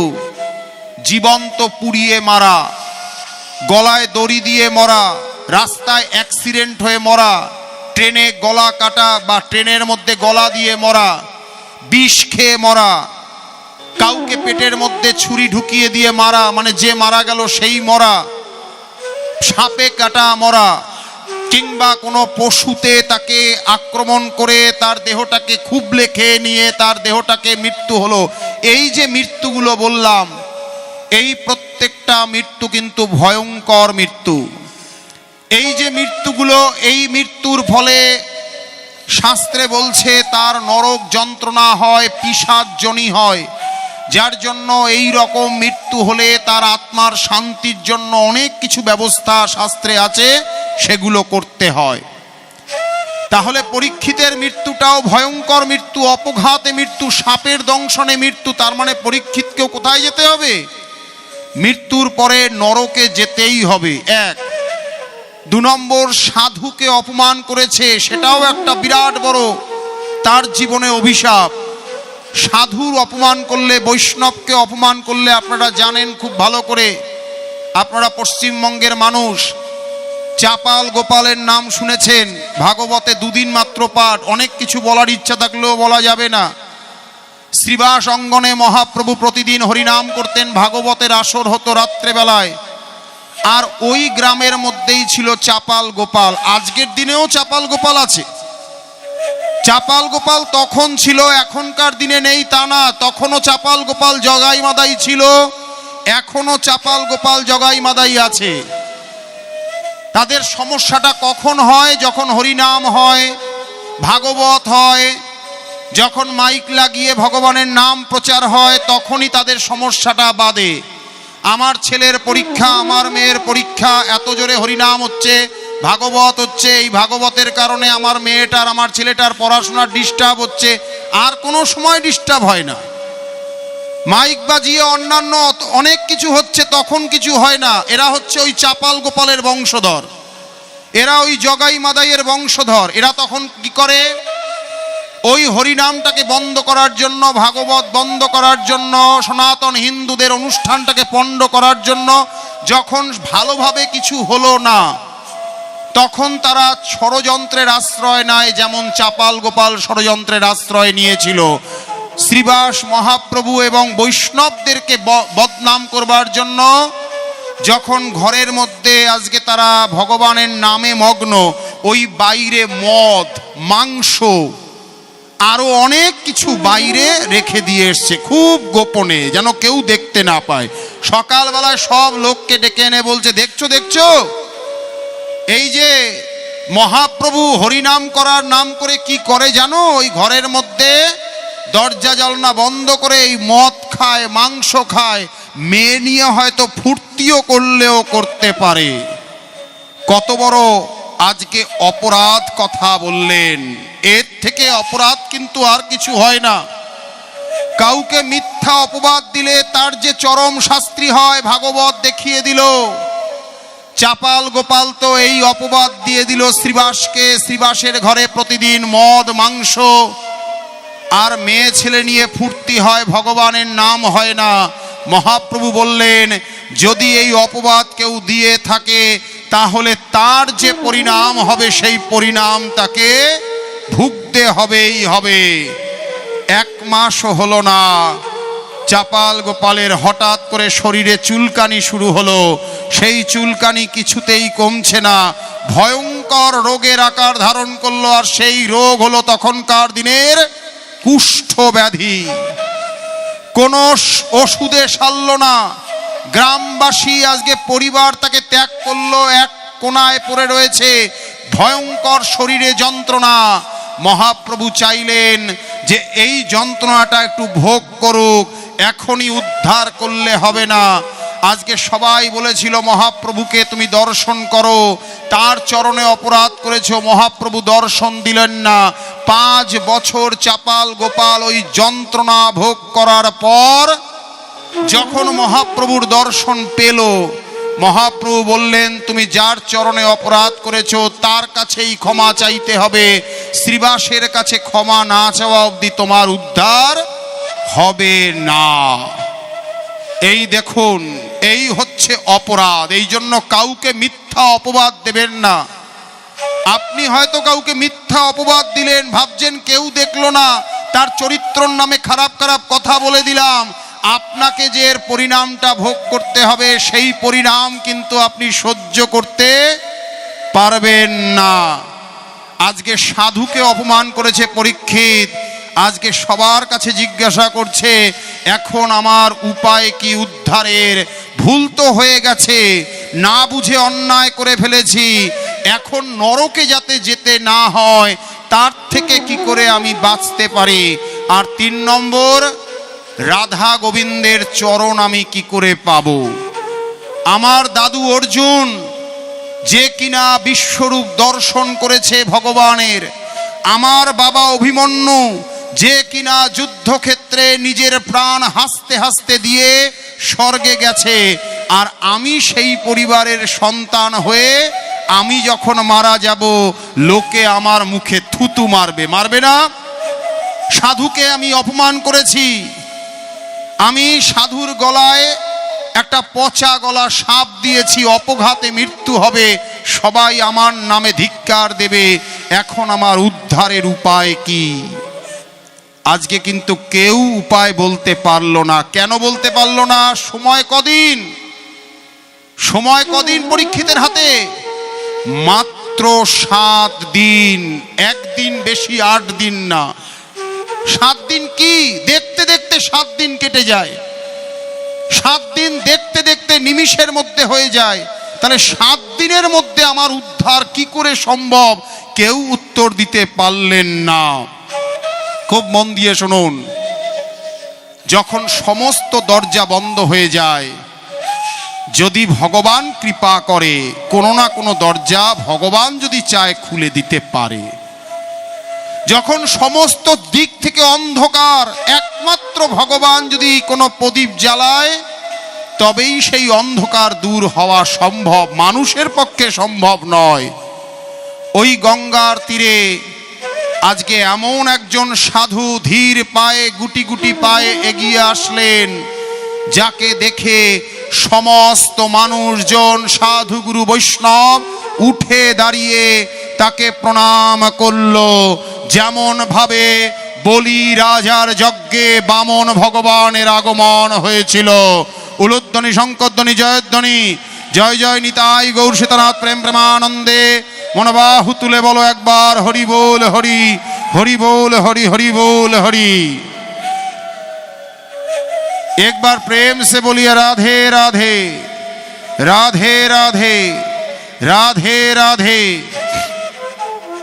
যেমন ভাবে বলি রাজার যজ্ঞে এসেছিলেন বামন ভগবান, ঠিক সেইভাবে পরীক্ষিতের গঙ্গা তীরে অনশনের মঞ্চে আসলেন আজকে 16 বছর বয়সের এক সাধু, যার সমস্ত শরীরে একটা সুতো পর্যন্ত নেই, অথচ দেখতে প্রকাশমান সূর্যের ন্যায় তেজস্বী, যাকে দেখলে মনে হয় যেন স্বয়ং ভগবান আজকে ধরিত্রীতে নেমে এসছেন, যাকে দেখলে মনে হয় তার থেকে বড় জ্ঞানী এই জগৎ সংসারে আর কেউ নেই, আর তিনি হলেন সুখদেব গোস্বামী। ধন্য আমরা, আজকে সুখদেবজি কৃপা করে সেই গঙ্গার তীরে আজকে আসলেন। আজকে সব ঋষিরা তাকে উঠে দাঁড়িয়ে প্রণাম করলেন, বসার আসন দিলেন, সুখদেবজি বসলেন। পরীক্ষিত সুখদেবজির চরণের কাছে গিয়ে হাত জোর করে বলছে, গুরুদেব আজকে সমস্ত পথ বন্ধ, হাজার হাজার মানুষ আমাকে দেখতে এসছে, কিন্তু কেউ আমার উদ্ধারের উপায় বলতে পারছে না। এখন আমার একমাত্র ভরসা আপনি, যদি কৃপা করে আপনি আমাকে উদ্ধারের কোনো উপায় বলতে পারেন। আমার মন বলছে একমাত্র যদি আপনার দ্বারাই সম্ভব কিছু। আজকে পরীক্ষিত কিন্তু চোখে জল, ভেতরটা হাহাকার করছে, ভেতরটা জ্বলে পুড়ে খাক হয়ে যাচ্ছে। সুখদেবজি বুঝলেন, দেখুন ডাকার মধ্যে, কথা বলার মধ্যে কিন্তু কিছু ব্যক্তিত্ব থাকে। যদি ডাকার মধ্যে ভেতরের হৃদয়ঙ্গম করা ভগবানের প্রতি আরতি থাকে, ভগবানের জন্য নিজের সমর্পণ থাকে, সেই ডাকায় কিন্তু ভগবান সাড়া দেয়। আজকে পরীক্ষিত যখন এইভাবে অশ্রু সজল নেত্রে সুখদেবজিকে বলছে, গুরুদেব কৃপা করে আপনি আমাকে উদ্ধারের উপায় করুন। সুখদেবজি সবই জানেন, তবুও আজকে না জানার মতন করে পরীক্ষিতকে বললেন, কি হয়েছে, কি কারণে তুমি অনশনে বসেছো, আমাকে একটু বলো তো। পরীক্ষিত আজকে সব কিছু খুলে বলল। সুখদেবজি কিছুক্ষণ শোনার পরে কিছুক্ষণ মৌন থেকে আজকে সুখদেবজি পরীক্ষিতকে বলছেন, পুত্র পরীক্ষিত তোমার সব কিছু আমি শুনলাম। আজকে শোনার পরে তোমার ভেতরে আমি যে হাহাকার দেখছি, আর্তনাদ দেখছি, ভেতরে যে তোমার অনুশোচনা দেখছি, এই জন্য আমি তোমাকে একটা উপায় বলবো। একটা উপায় আছে উদ্ধার হওয়ার। এই প্রথম পরীক্ষিতকে কেউ বলল যে একটা উপায় আছে। এখন অবধি কিন্তু কেউ বলেনি উপায় আছে, সবাই বলেছে আমাদের জানা নেই। এই প্রথম সুখদেবজির মুখ থেকে বেরোলো একটা উপায় আছে। ঠিক যেমন ভাবে আজ থেকে মাত্র 150 বছর আগে 19-20 বছরের একজন যুবক, তেজস্বী, বাগ্মী, অসাধারণ দেখতে সুন্দর, সে ভগবানকে জানতে চায়, চিনতে চায়, ভগবান সত্যি আছে কিনা সেই রহস্য সে নিজের কানে উপলব্ধি করতে চায়। যখন সবার কাছে গিয়ে জিজ্ঞাসা করছে, আচ্ছা ভগবান ভগবান যে করেন, ভগবান কি সত্যি আছে? কেউ কিন্তু সরাসরি বলার সাহস দেখায় না, হ্যাঁ ভগবান আছে, হ্যাঁ ভগবানকে দেখেছি, হ্যাঁ ভগবানের সঙ্গে আমার কথা হয়। আর যার কথা বলছি সে এমন একজন, এই বাংলার বুকেই এই যুবক, এই বাংলার বুকেই একজন দামাল ছেলে, ছোটবেলার থেকে যে নিজে চোখে না দেখে কিছু বিশ্বাস করত না। সেই দামাল ছেলে যখন আজকে দক্ষিণেশ্বরের কালী মন্দিরে একজন সাধক আছে, সেই সাধকের নামেই আমাদের এই মাতৃমণ্ডপ ভবতারিণী মা। আজকে 24 পরগনার বুকে এত সুন্দর কালী মন্দির দক্ষিণেশ্বরের আদলে, সেই দক্ষিণেশ্বরের যিনি সাধক, আজকে সেই সাধকের নাম ঠাকুর শ্রী শ্রী রামকৃষ্ণ পরমহংসদেব। সেই সময়কার এক বিরাট বড় মহাত্মা সিদ্ধ যোগী পুরুষ, আজকে তার কাছে যখন গেলেন, আজকে সেই যুবক ছেলেটি যার নাম তখন নরেন্দ্রনাথ দত্ত, নরেন, আজকে কোনো দেখা নেই শোনা নেই, প্রথম কথাটাই আজকে জিজ্ঞাসা করছেন ওই সাধুকে, ঠাকুর শ্রী শ্রী রামকৃষ্ণ পরমহংসদেবকে, সেই দক্ষিণেশ্বরের কালী মন্দিরের পূজারীকে প্রথম দর্শনেই। আচ্ছা, শুনেছি আপনি নাকি কালী কালী করেন, আপনি নাকি মা কালীকে সব সময় ডাকেন।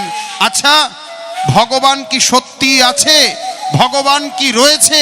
ভগবানকে কি আপনি দেখেছেন? একদম এই প্রশ্ন সরাসরি করলেন নরেন্দ্রনাথ দত্ত, পরবর্তীকালে স্বামী বিবেকানন্দ। কথাটা বলতে, প্রশ্নটা করতে যতটুকু দেরি, আপনারা সবাই জানেন ঠাকুরের অসাধারণ উত্তর। ঠাকুর কিন্তু কথাবার্তার কোনো মাপজোপ রেখে কথা বলতো না, ঠাকুরের ওটাই ছিল ভাষার মানে সুন্দর বা শিল্প। তুই আমাকে যে প্রশ্নটা করছিস, আয় তোকে আজই আমি দেখাচ্ছি যে সেই ভগবান, সেই কালী আছে কি না আছে। যেই মুহূর্তে ঠাকুর ওই নরেনের হাতটা বজ্র মুষ্টিতে ধরলেন, সেই মুহূর্তেই তার দেহের মধ্যে একটা বিদ্যুৎ ঝলক খেলে গেল। আজকে প্রথম উপলব্ধি করলেন এই ঠাকুর কোনো সাধারণ মানব নয়। আজকে তাকে যেভাবে টানতে টানতে নিয়ে গেলেন, দেখ এই কালীকে, এর মধ্যেই আমি আমার জগৎ সংসারকে দেখতে পাই। ঠিক যেমন আমি তোর সাথে কথা বলছি, আমি আমার কালীর সাথেও কথা বলি। যেমন আমি তোকে খাইয়ে দেই, তেমন ভাবে আমি আমার খাবার এই কালীকেও খাইয়ে দেই। এর মধ্যেই সমস্ত কিছু রয়েছে। এই প্রথম তাকে কেউ বলল যে হ্যাঁ, ঠাকুর আছে, ভগবান আছে। যেমন ভাবে আমরা খাই, ভগবানও খায়। যেমন ভাবে আমরা কথা বলি, তেমন ভাবে ভগবানের সাথেও কথা বলা যায়। ওইটাই নরেন্দ্রনাথের জীবনকে ঘুরিয়ে দিল। আর পরবর্তীকালে আপনারা সবাই জানেন, আজকে যদি আমরা হিন্দু বলতে গর্ববোধ করি, আজকে যদি সনাতন হিন্দু ধর্ম সারা পৃথিবীর বুকে সর্বশ্রেষ্ঠ ধর্ম হয়, স্বামী বিবেকানন্দই প্রথম ওই আমেরিকায় এই হিন্দু ধর্মের প্রচার করলেন। একটু উলুধ্বনি, শঙ্করধ্বনি, জয়ধ্বনি, জয় জয় নিতাই গৌর সীতানাথ প্রেম প্রেমানন্দে। মনবাহু তুলে একবার বলো হরি बोल हरि, हरि बोल हरि, हरि बोल हरि। एक बार सब मिलकर प्रेम से बोलिए राधे राधे, राधे राधे, राधे राधे। आज के ठीक तद्रूप सुखदेव जी आज के परीक्षित के बोलें एक उपाय आछे। परीक्षित हाथ जोर करे बोलछे, गुरुदेव এখন অবধি কেউ আমাকে কিছু বলতে পারেনি, আজকে আপনি আমাকে একটা উপায়ের কথা বললেন। আর দেরি করবেন না, সময় মাত্র 7 দিন, বেলা বয়ে যায়। আপনি কৃপা করে আমাকে বলুন সেই উপায়টা কি, কিভাবে আমার উদ্ধার হবে, কিভাবে নরক যন্ত্রণা থেকে আমি নিস্তার পাবো, কিভাবে আমি সাধুর অপমানের জন্য যে কৃতকর্ম তার থেকে আমার প্রায়শ্চিত্ত হবে, কিভাবে আমি আমার রাধা গোবিন্দের চরণে যাব। খুব মন দিয়ে শুনুন। সুখদেবজি উত্তর দিলেন। কি উত্তর দিলেন সুখদেবজি? আজকে সুখদেবজি বললেন, পুত্র পরীক্ষিত তাহলে শোনো, খুব গোপন কথা, এই গোপন কথা আজ অবধি আমি কাউকে বলিনি, এই প্রথম তোমার কাছে বলছি। কি সেই গোপন কথা? তুমি যদি এক মনে এক ধ্যানে আমি এখন যে কথাগুলো তোমাকে বলবো 7 দিন ধরে, সেই কথাগুলোকে যদি শুধু কান দিয়ে না শুনে হৃদয় দিয়ে শুনে সেই কথার মধ্যে ডুব দিতে পারো, কথাকে অনুধাবন করতে পারো, কথার রহস্যকে ভেদ করতে পারো, তাহলে তোমার 7 দিনেই তোমার যত পাপ, যত অপরাধ, যত তোমার দোষ ত্রুটি সব কিছু তোমার ভস্মীভূত হয়ে যাবে। আরও একটা কথা বলছি, শেষের দিন যেদিন তোমার আয়ুটা বেরিয়ে যাবে সেই দিন তোমাকে যম এসে নিয়ে যাবে না, স্বয়ং ভগবান ওই বৈকুণ্ঠ থেকে রথ পাঠিয়ে রথে করে তোমাকে নিয়ে যাবে। গুরুদেব সেই উপায়টা কি, কৃপা করে বলুন। আজকে সুখদেবজি বললেন এই প্রথম এই উপায়, যা এর আগে কেউ বলেনি। আজকে সুখদেবজি বললেন এই সেই ভাগবত, যে ভাগবত আস্বাদন করলে 7 দিনের মধ্যে ভগবানের চরণে যাওয়া যায়। তোমার যত কিছু পাপ তাপ, ভুল ত্রুটি, অপরাধ সমস্ত কিছু ক্ষমা হয়ে গিয়ে ভগবান তোমাকে তার চরণে স্থান দেন। এই সেই ভাগবত কথা, যা আজ অবধি জগতে কেউ জানে না। আমি তোমাকে সেই কৃষ্ণ কথা, হরি কথা 7 দিন ধরে শোনাবো। একটু উলধ্বনি, শঙ্করধ্বনি, জয়ধ্বনি। জয় জয় নিতাই গৌর সীতানাথ প্রেম প্রেমানন্দে। মন বাহু তুলে একবার বলো হরি বল হরি, হরি বল হরি, হরি বল হরি। এই হচ্ছে সেই ভাগবত। এই ভাগবত হচ্ছে বৃন্দাবনের সবচেয়ে বড় সম্পদ। আপনারা বৃন্দাবনে যান, বৃন্দাবন দর্শন করেন, পাশাপাশি বৃন্দাবনে গিয়ে ভাগবত শুনবেন। বৃন্দাবনের কোনো ব্রজবাসীর মুখে কৃষ্ণ কথা আস্বাদন করবেন, কারণ এই ভাগবতই হচ্ছে বৃন্দাবনের সর্বশ্রেষ্ঠ জিনিস। এই ভাগবতের থেকে এই কলিযুগে উদ্ধারের আর কোনো কিছু কিন্তু নেই। 7 দিন ধরে তোমাকে এই ভাগবত শুনতে হবে। আজকে সুখদেবজি যখন এই প্রথম উপায় বললেন, আজকে পরীক্ষিত বলছে গুরুদেব এই প্রথম আপনার মুখ থেকে আমি উপায় পেলাম, 7 দিন ধরে ভাগবত শুনতে হবে। আপনি কৃপা করে আমাকে ভাগবত শোনান। আমি আর দেরি করব না, কারণ এমনিতেই আমার জীবনে অনেক দেরি হয়ে গেছে। আমি এখন আপনার মুখ থেকে শুধু কৃষ্ণ কথা রূপ অমৃত আমি পান করব। আপনি কৃষ্ণ কথার অমৃত রস আমাকে আস্বাদন করান। আজকে সুখদেবজি কৃষ্ণ কথা বলবেন। যিনি এই ভাগবত রচনা করেছেন মহর্ষি বেদব্যাস, তিনি তার পুত্রকে ইশারা করে বললেন পরীক্ষিত ভাগবত শুনবে 7 দিন পরে তার মৃত্যু, তাই তো? 7 দিন পরে তার মৃত্যু। কিন্তু যুগে যুগে সাধারণ মানুষ কেন ভাগবত শুনবে? আপনাদের তো 7 দিন পরে মৃত্যু না, বা আপনাদের তো কোনো অভিশাপ কেউ দিয়েছে সেরকমও নয়। তাহলে আমরা যারা এখানে এসছি ভাগবত শোনার জন্য, আমরা কেন ভাগবত শুনবো? ভাগবত যারা শোনে তারা কি পায়? আর যারা ভাগবতে আসলো না, যারা বাড়িতে ভাগবতের আয়োজন দেয় না, যারা ভাগবতের আসরে গিয়ে বসে না, তারাই বা তাদের জীবনে কি হারাবে? এই তত্ত্বটা তুমি আগে বলো, নইলে এই ভুল ধারণাটা থেকে যাবে সবার মধ্যে যে পরীক্ষিত অপরাধ করেছিল, পরীক্ষিত সাধুকে অপমান করেছে, এই জন্য 7 দিন পরে মারা যাবে, ওই জন্য ভাগবত শুনেছে। কই, আমার তো আর কোনো অপরাধ নেই, আমার তো আর কোনো অপমান করিনি, আমি কেন ভাগবত শুনতে যাব? আমরা কেন ভাগবত শুনবো? এই তত্ত্বটা তুমি আগে বলো। আর এই কথাটা কোথায় লেখা আছে? ভাগবতের মঙ্গলাচরণে। কোথায় আছে? ভাগবতের মঙ্গলাচরণে। এই মঙ্গলাচরণ দিয়ে ভাগবত শুরু হলো। আসুন সেই অসাধারণ মঙ্গলাচরণ, যা একদিন গঙ্গার তীরে উদ্ঘোষ হয়েছিল সুখদেবজির মুখে। আজও গঙ্গার তীরে কিন্তু একটা অনুষ্ঠান চলছে। প্রত্যেক বছর মাঘ মাসের তীর্থরাজ প্রয়াগে, এই বছর যেতে পারিনি, প্রত্যেক বছর যাই। প্রত্যেক বছর এই মাঘ মাস তীর্থরাজ প্রয়াগে এক বিরাট বড় মাঘ মেলা হয়, যেখানে লক্ষ লক্ষ সাধুগুরু বৈষ্ণব যেখানে মিলিত হন, যেখানে গঙ্গার তীরে, যমুনার তীরে, সরস্বতীর তীরে এক অভূতপূর্ব অলৌকিক দৃশ্যের সাক্ষী থাকে ভারতবর্ষ, যেখানে এক মাস ধরে কল্পবাস হয়। আর এই ভাগবত সেখান থেকেই প্রথম সুখদেবজি উদ্ঘোষ করলেন। আজকে হয়তো আমরা সেই প্রয়াগরাজে নেই, কিন্তু আমরা এই সুন্দর ভাগবতের আসরে আছি। এই স্থানটাও আমাদের কাছে তীর্থরাজ প্রয়াগের মতন সুন্দর, মধুর বৃন্দাবনের মতো সুন্দর। কেন মধুর বৃন্দাবন? যেখানে হয় নাম সংকীর্তন, তাই তো মধুর বৃন্দাবন। যেখানে হয় ভাগবত কথার কীর্তন, তাই তো মধুর বৃন্দাবন।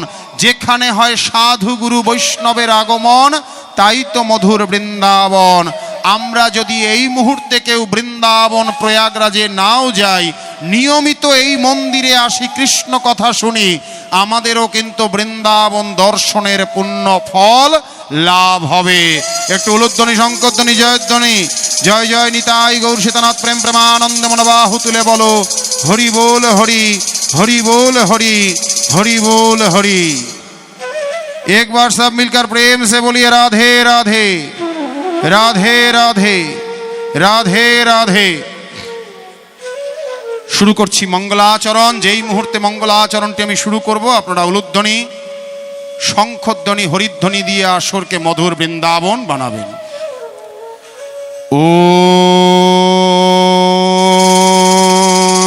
শ্রীমদ্ ভাগবত মহাপুরাণম প্রথম স্কন্দ মঙ্গলাচরণম জন্মাদর্শো যতহদিতরতা স্বর্থে সভিজ্ঞষড়াটো तेन ब्रह्मचरीदियादि कवये मुज्जन्ते यतशुरायो तेजोवारि मृदं यथा विनिमयो यत्र हति सर्गहम्मिषा धम्मासेन निरास्तकुहकं सत्यं परां धीमहि धर्म प्रज्जिता कैतवहत्र परमा निर्मं सराणां स्वतां वेदां वास्तवस्तु शिवदां तापत्रयोन्मिलं श्रीमद्भागवते महामुनिकृते किं वा परेरीश्वरः सद्दरिद्धो वरिद्धातु कृतिभिः शुश्रूषुभितत्क्षणात्, शुश्रूषुभितत्क्षणात्। मंगलाचरण की आखिरी 4 लाइन दोनों हाथ ऊपर उठा के सब मिलकर प्रेम से, भाव से और भगवत भक्ति से दोनों हाथ ऊपर उठा के प्रेम से। निगमो कल्पतरु रोगोलितो फलम सुखो मुखादो मितद्रोबो संयुतम पिबत भागवतम रस मालयम, पिबत भागवतम रस मालयम।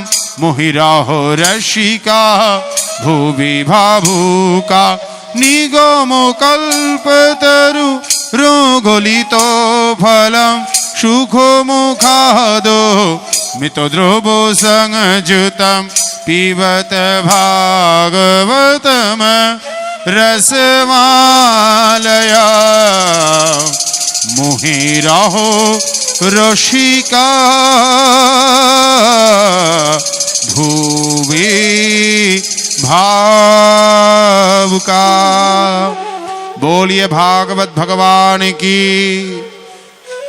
आवाज में जोर क्यों नहीं है? दोपहर का भोजन ठीक से नहीं हुआ क्या? खावा दावा করেছি দুপুরে?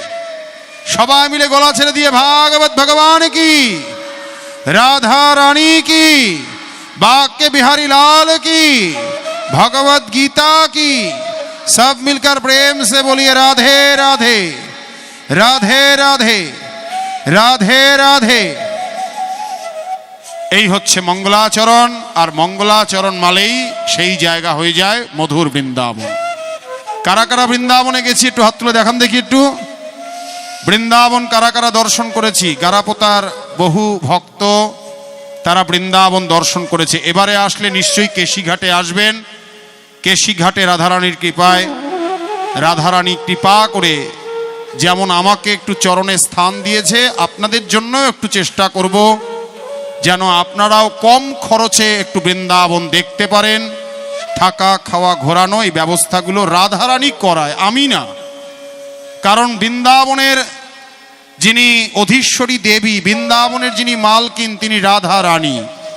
আর আমাদের মতন কিছু চাকরদেরকে উনি রেখেছেন, দাসদেরকে রেখেছেন, আমরা যেন রাধারানীর চরণকে একটু সেবা করতে পারি, ভক্তদের যেন একটু বৃন্দাবন দেখাতে পারি। আপনারা আসবেন। বৃন্দাবনের কেশিঘাটে যমুনা আরতি হয়, সেখানেই থাকা খাওয়ার সুন্দর ব্যবস্থা সহ বৃন্দাবন দর্শন। তো আসুন একটু বৃন্দাবন থেকে আমরা ঘুরে আসব।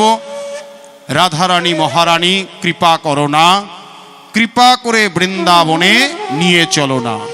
বারবার রাধারানীকে বলতে হবে, রাধারানী তুমি একটু কৃপা করো, এই মানব জীবনে যেন একটু বৃন্দাবনে দর্শন হয়, বৃন্দাবনে যেন যেতে পারি, একটু যমুনায় ডুব দিতে পারি, একটু নিধুবনে গিয়ে জপ করতে পারি, একটু সেবা কুঞ্জে গিয়ে যেন ভগবানের রূপ মাধুরীকে দর্শন করতে পারি, একটু গোপেশ্বর মহাদেবকে যেন জল ঢালতে পারি, একটু বানখণ্ডী মহাদেব যেখানে সনাতন গোস্বামী প্রতিদিন ভগবানকে দেবাইদেব মহাদেবকে পূজা করতেন, সেই বানখণ্ডী মহাদেবকে যেন দর্শন করতে পারি, যেন রাধা কুণ্ড, যে কুণ্ড জগতের মধ্যে সর্বশ্রেষ্ঠ। দেখুন বৃন্দাবনের নাম করতে না করতেই প্রজাপতি এসে হাজির।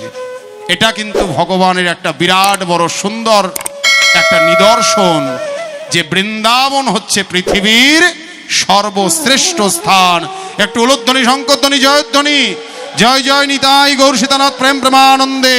মনোবাহু তুলে একবার বলো হরি বল হরি, হরি বল হরি, হরি বল হরি।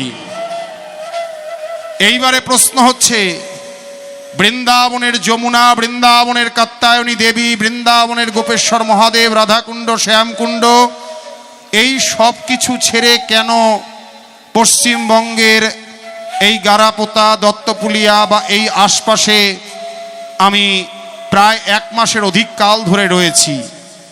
কি কারণে আমি এসছি খুব মন দিয়ে শুনুন। শুধু বৃন্দাবনে ভগবানের নাম টিকে থাকলে হবে না, বৃন্দাবন বেঁচে থাকবে যদি ভারতবর্ষটা বৃন্দাবন হয়।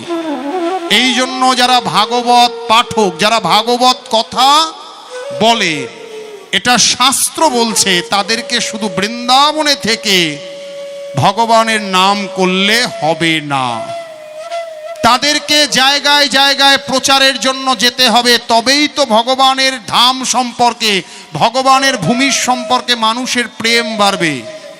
এই জন্য আমরা যারা ভাগবত পাঠক, যারা ভাগবত প্রবচন করি, ভগবানের নাম আমরা শোনাই, তারা কিন্তু প্রত্যেকে, শুধু আমি নই, বৃন্দাবনের যত বড় বড় ভাগবত আচার্য, অনিরুদ্ধাচার্য থেকে আরম্ভ করে এরকম বহু ভাগবত বক্তা, তারা কিন্তু দেশ বিদেশে ভাগবত প্রচারের উদ্দেশ্যে বেরোন।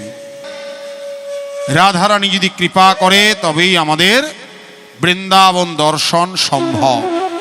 আর বৃন্দাবন না গেলে কিন্তু এই মানব জীবন পরিপূর্ণ কৃষ্ণ ভক্তির উপযুক্ত হয় না। এই জন্য প্রত্যেককে বলছি বৃন্দাবনে অবশ্যই আসবেন। 2-4 দিন, 1 মাস, এমনকি 6 মাস একটু বৃন্দাবনে কাটান। একবার যদি বৃন্দাবনের প্রতি প্রেম চলে আসে, আর মনে হবে এই বৃন্দাবন ছেড়ে আর কোথাও যাব না। তো আসুন আজকে মঙ্গলাচরণ আমরা আস্বাদন করলাম, এর মধ্যে কি আছে আমরা দেখব। একবার সব মিলकर প্রেম সে বলিয়ে রাধে রাধে, রাধে রাধে, রাধে রাধে। আমরা মঙ্গলাচরণটি আস্বাদন করলাম। কি আছে মঙ্গলাচরণে? ভাগবতের প্রথম শ্লোক, সত্যং পরং ধীমহি, এই শ্লোক দিয়ে ভাগবত শুরু হলো। আর ভগবত গীতা, আমি আগেই বললাম, ভগবদ গীতা ভগবানের মুখ নিঃসৃত বাণী। আমার বাঁদিকে রয়েছে ভাগবত আর ডান দিকে রয়েছে গীতা। এই যে মাসটা চলছে, এই মাসটা হচ্ছে গীতা জয়ন্তীর মাস। এই মাসেই ভগবান গীতার অমৃত বাণী অর্জুনকে দিয়েছিল। আর সেই ভগবদ গীতার প্রথম শ্লোক, ধর্মক্ষেত্রে কুরুক্ষেত্রে সমবেতা যুযুৎসব মামকা পাণ্ডবাশ্চৈব কিম কুবর্ত সঞ্জয়। ভাগবত আর গীতার দুটো শ্লোক আমরা এখানে যারা বসে আছি প্রত্যেকে একটু উচ্চারণ করব নিজের নিজের কণ্ঠ দিয়ে। প্রত্যেকে দুটো হাত জোর করে সুন্দর করে আমার সঙ্গে বলবেন ভাগবতের প্রথম শ্লোক, সবাই গলা ছেড়ে দিয়ে। সত্যম, আওয়াজটা আরো সুন্দর হলে আরো ভালো হতো। ভোর 4টের সময় যখন আমরা লেপের তলায় থাকি তখন কেউ ভগবানকে ডাকে, শুনেছেন তো? ওইভাবে ডাকতে হবে গলা ছেড়ে দিয়ে। প্রত্যেকে বলুন সত্যম পরম ধীমহি, সত্যম পরম ধীমহি। এই হচ্ছে ভাগবতের প্রথম শ্লোক। এইবারে আসছি ভগবদ গীতা।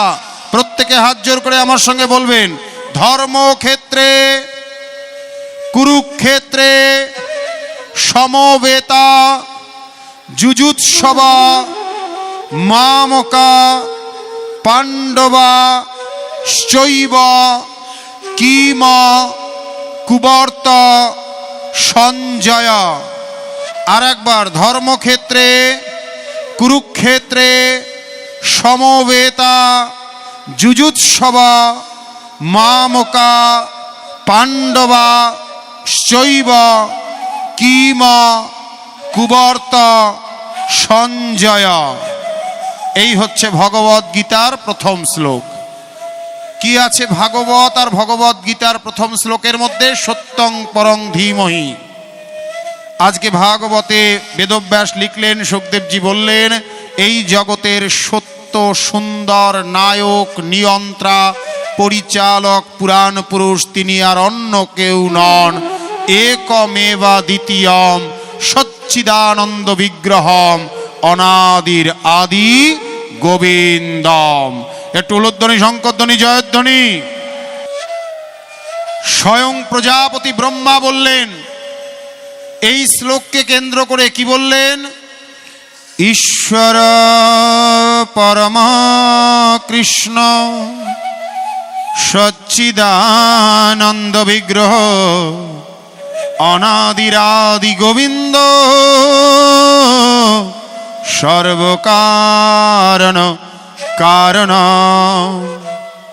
ঈশ্বর হচ্ছে একমাত্র অনাদিরাদি গোবিন্দ। সত্যং পরং ধীমহি। ভগবদ গীতায় কি বলা হলো? ধর্মক্ষেত্রে কুরুক্ষেত্রে।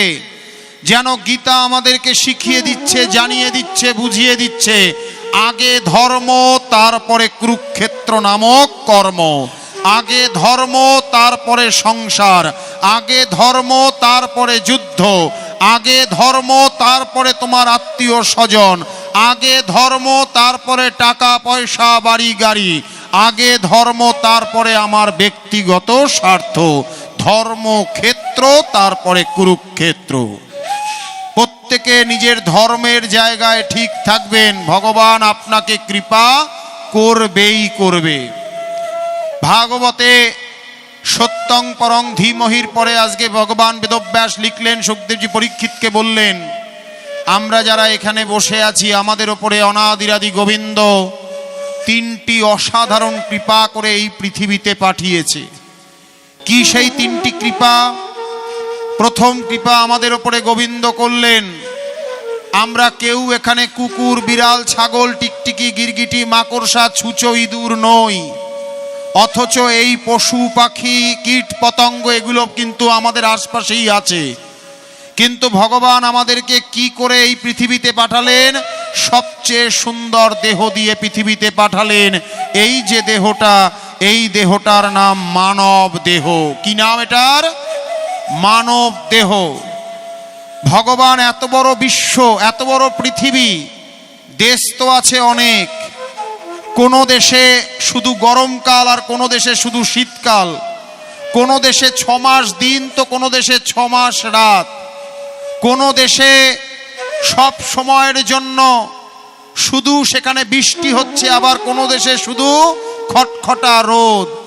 কিন্তু ভগবান আমাকে এমন একটি দেশে জন্ম দিয়ে পাঠালেন যেখানে 6টা ঋতু সুন্দর করে ধীরে ধীরে কাল অনুযায়ী এক এক সময় এক একটা ঋতু আসে, যেখানে 7টা দেব নদী রয়েছে, গঙ্গা, যমুনা, সরস্বতী, নর্মদা, সিন্ধু, কাবেরী, যেখানে রয়েছে মাথার মুকুট হিমালয় আর পা ধৌত করছে তিনটি সাগর, যে দেশে 51টা সতীপীঠ, 12টি জ্যোতির্লিঙ্গ আছে, যে দেশে ভগবান রাম জন্ম নেয়, কৃষ্ণ জন্ম নেয়, মহাপ্রভু জন্ম নেয়, যে দেশে ভৈষ্যের যত মহাপুরুষ তারা প্রত্যেকেই জন্ম নেয়, যে দেশের নামের আগে বসে মা, আর সেই মায়ের দেশে ভারত মায়ের গর্ভে আমরা জন্ম নিলাম।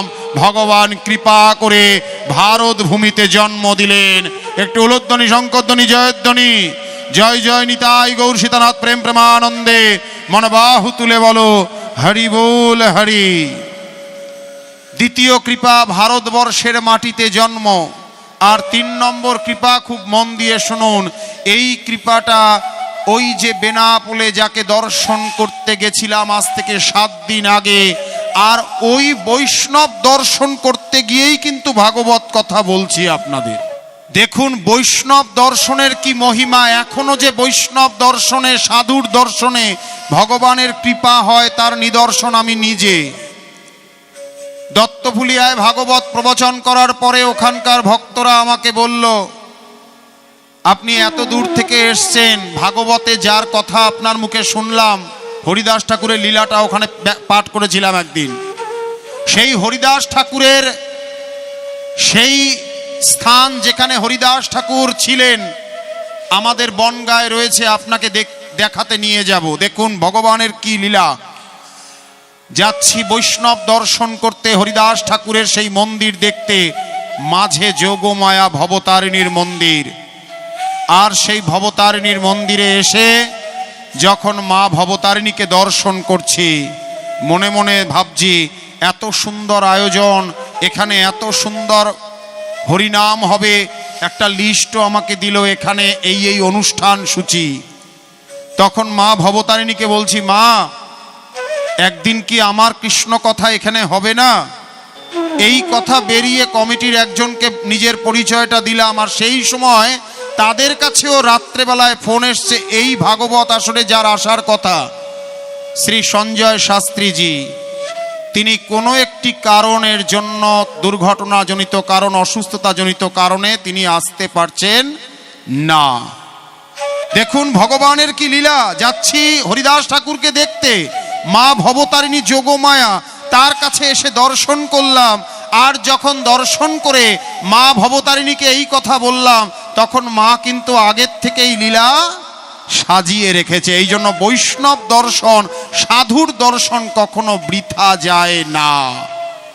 সেই বৈষ্ণব যদি নাও থাকে, দেহ রেখেও দেয়, তাও যদি তাকে দর্শন করতে যাওয়া যায়, আপনার মনের ইচ্ছা ভগবান পূরণ করবে। কারণ বৈষ্ণবের থেকে শ্রেষ্ঠ এই জগতে আর কেউ হয় না। তো আজকে এখানে এই ব্যাসাসনে কার ইচ্ছাতে ভাগবত হচ্ছে? সেই রাধা রানী আর আমার প্রাণ গোবিন্দ। নইলে আপনাদের সঙ্গে আমার দেখা হওয়ার এই বছরে অন্তত কথা ছিল না। কিন্তু সব কিছুর যোগাযোগের মূল হচ্ছে আমাদের ওই প্রাণ গোবিন্দ। তিনি সব সুতোর মতন এগুলোকে সাজিয়ে রেখেছেন। দ্বিতীয় কৃপা করলেন ভারত ভূমিতে জন্ম। 3 নম্বর কৃপা, হরিদাস ঠাকুর এত বড় বৈষ্ণব, তাকেও কিন্তু ভগবান এই 3 নম্বর কৃপাটা তার ওই জন্মে কিন্তু করেননি। কি সেই 3 নম্বর কৃপা?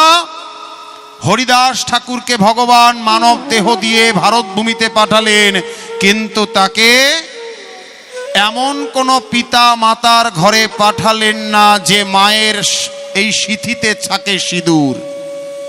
যে মায়ের হাতে থাকে শাখা পলা, যে বাবার পরনে থাকে ধুতি উত্তরীয়, যে বাড়ির সামনে থাকে তুলসীর বেদী, যে বাড়িতে মন্দিরে থাকে ভাগবত আর রাধা কৃষ্ণ, যে বাড়িতে গঙ্গাকে পবিত্র বলে মানা হয়, যে বাড়িতে ভগবানকে স্মরণ করা হয়, আর যে বাড়িতে এইগুলো হয় সেই বাড়ির নাম কি বাড়ি?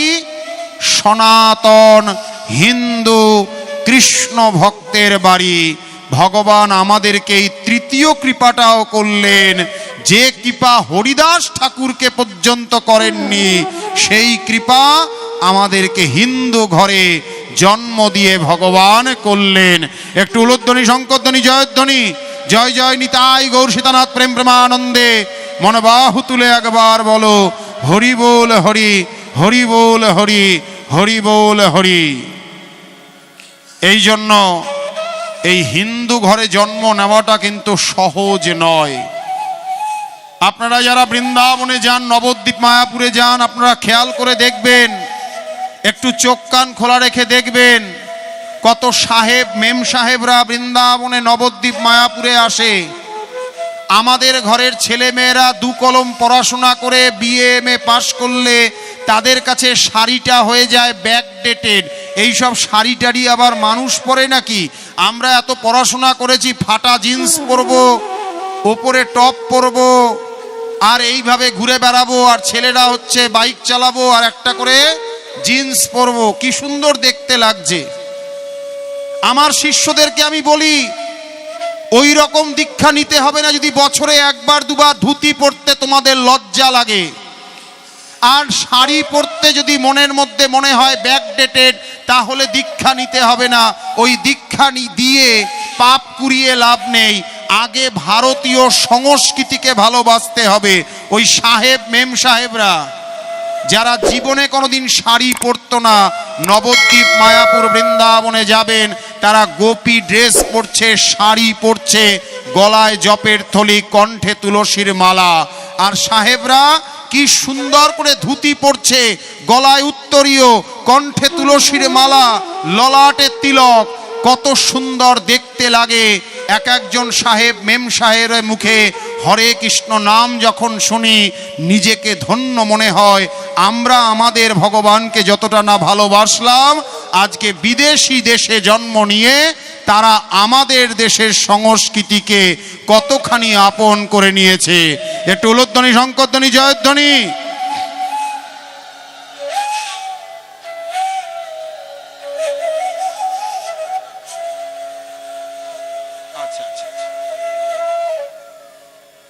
আচ্ছা, মন্দির কমিটি থেকে আপনাদের কাছে একটু যাচ্ছে, ভগবানের এত বড় সেবা কাজ চলছে, এত বড় যজ্ঞ চলছে, এখানে অনেক খরচা। এই জন্য আপনারা যার যেরকম সামর্থ্য বা যার যেরকম ইচ্ছা আপনারা একটু দান করবেন। ভাগবতের প্রায় শেষের দিকে আমরা চলে এসেছি। আজকে 3টে কৃপা ভগবান করলেন আমাদেরকে, এই মানব জীবন দিয়ে ভারত ভূমিতে হিন্দু ঘরে পাঠালেন। একবার সব মিলकर প্রেম সে বলিয়ে রাধে রাধে, রাধে রাধে, রাধে রাধে। একটু উলুধ্বনি, শঙ্করধ্বনি, জয়ধ্বনি।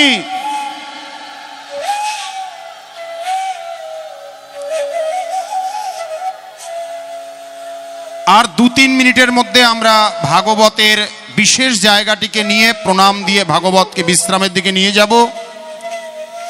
আজকে 3টি কৃপা যদি আমরা মনে করি যে পেয়েছি, 3টি প্রশ্নের উত্তর আমাদের জানতে হবে। কি সেই 3টি প্রশ্ন? কৃষ্ণ কথা, কৃষ্ণের লীলা, কৃষ্ণের গুণগান শুনতে হবে। আমরা ঘরে লক্ষ্মী পূজা দেব, সামনে সরস্বতী পূজা আসছে, সকালবেলায় সরস্বতীর অঞ্জলি দেব, দুর্গা পূজার অষ্টমীতে দুর্গা মায়ের কাছে গিয়ে প্রার্থনা করব, শিবরাত্রিতে শিবের মাথায় জল ঢালবো, সব করব, কিন্তু কৃষ্ণ কথা আমাদের আগে শুনতেই হবে। 1 নম্বর কৃষ্ণ কথা, কৃষ্ণ গুণ, কৃষ্ণ লীলা আমাদের এই মানব দেহে নিতে হবে। 1। 2 নম্বর, যেদিন আমরা এই পৃথিবী ছেড়ে চলে যাব, সেদিন কোথায় যাব ঠিকানাটা জোগাড় করতে হবে। আর 3 নম্বর, ভগবান আমাদেরকে দিয়ে কি করাতে চায় এই সত্যটা আমাদের উপলব্ধি করতে হবে। এই তিনটি প্রশ্নের উত্তর যে নেবে না, সংক্ষেপে আজকে আদিগুরু শঙ্করাচার্য বললেন, কি বললেন? পুনরপি জনমং পুনরপি মরণং পুনরপি মাতৃ জঠরে শয়নং ইহ সংসারে খলু দুস্তারে কি পায়া পারি পাহি মুরারে। সবাই মিলে দুটো হাত তুলে ভজো গোবিন্দম ভজো গোবিন্দম ভজো গোবিন্দম মোর মতে। অঙ্গাঙ্গলিতং পলিতং মুন্ডং দর্শন বিহিতং জাতমতুণ্ডং বৃদ্ধং জাতি গৃহীতা দণ্ডং তদপি ন মুঞ্চতি आशा पिंडम। दोनों हाथ ऊपर, सब मिलकर भजो गोविंदम भजो गोविंदम भजो गोविंदम मोर मते। दिनय पीरजनी सायं प्रात शिशिर बसंत पुनरायात काल क्रीडन्ति गच्छन्तायो तदपि न मुंचते आशा वायु। सब मिलकर दोनों हाथ ऊपर भजो गोविंदम भजो गोविंदम भजो गोविंदम मोर मते। एक बार शेषे बोललेन, सबाई मिले बोलबो भगवत गीता किंचित अधीता गंगा जल लव कनिका पीता सुकृदपि जश मुरारीश चर्चा तस्य जमेन न क्रीरते चर्चा। भजो गोविंदम भजो गोविंदम भजो गोविंदम मोर मते। उलुध्वनि शंखध्वनि जयध्वनि हरि बोल हरि हरि बोल हरि हरि बोल हरि। प्रत्येके दुटो हाथ जोर करे आमार संगे बोलबेन, प्रत्येके भागवत कथा कृष्ण कथा हरि कथा शुने आमरा प्रत्येके हाथ जोर करे प्रणाम करे এই ভাগবত যা বৃন্দাবন থেকে রাধারানীর অপার কৃপায় এই ভাগবত নিয়ে এসেছি। এই ভাগবতে বলছে, ভাগবত কথার শেষে প্রত্যেকে একটু ভাগবতকে একটু ছুঁয়ে নেবেন, একটু স্পর্শ করবেন, আর ভাগবত শেষে কিছু দক্ষিণা প্রদান করতে হয়। যেমন ওখানে আপনারা দিচ্ছেন মন্দিরের জন্য, যার যেরকম ইচ্ছা, এটা ভগবানের নির্দেশ, ভগবানেরই লেখা।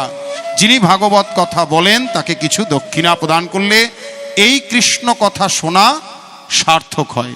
প্রত্যেকে হাত জোর করে আমার সঙ্গে বলবেন, হা কৃষ্ণ করুণার সিন্ধু দীনবন্ধু জগৎপতে গোপেশ গোপিকা কান্ত রাধা কান্ত নমস্তুতে। নম তপ্ত কাঞ্চন গৌরাঙ্গী রাধে বৃন্দা বনেশ্বরী বৃষভানু সুতাং দেবী প্রণমামি হরিপ্রিয়াম। নমো শ্রীমতী রায় কিশোরী রাধা রানী নমো নম। নম ভক্তবাঞ্ছা কল্পতরু কৃপাভস্য এবচ পতিতানাং পাবনেভ্যো সর্বসাধু গুরু বৈষ্ণব ব্রাহ্মণের চরণে নমো নমঃ। প্রত্যেকে কলিযুগের মহামন্ত্র দুটো হাত তুলে হরে কৃষ্ণ কৃষ্ণ কৃষ্ণ হরে হরে হরে রাম রাম রাম হরে হরে। আপনাদের কাছে একটি ছোট্ট অনুরোধ, এই ধরনের আরো ভিডিও দেখতে চ্যানেলটিকে এখনই সাবস্ক্রাইব করুন।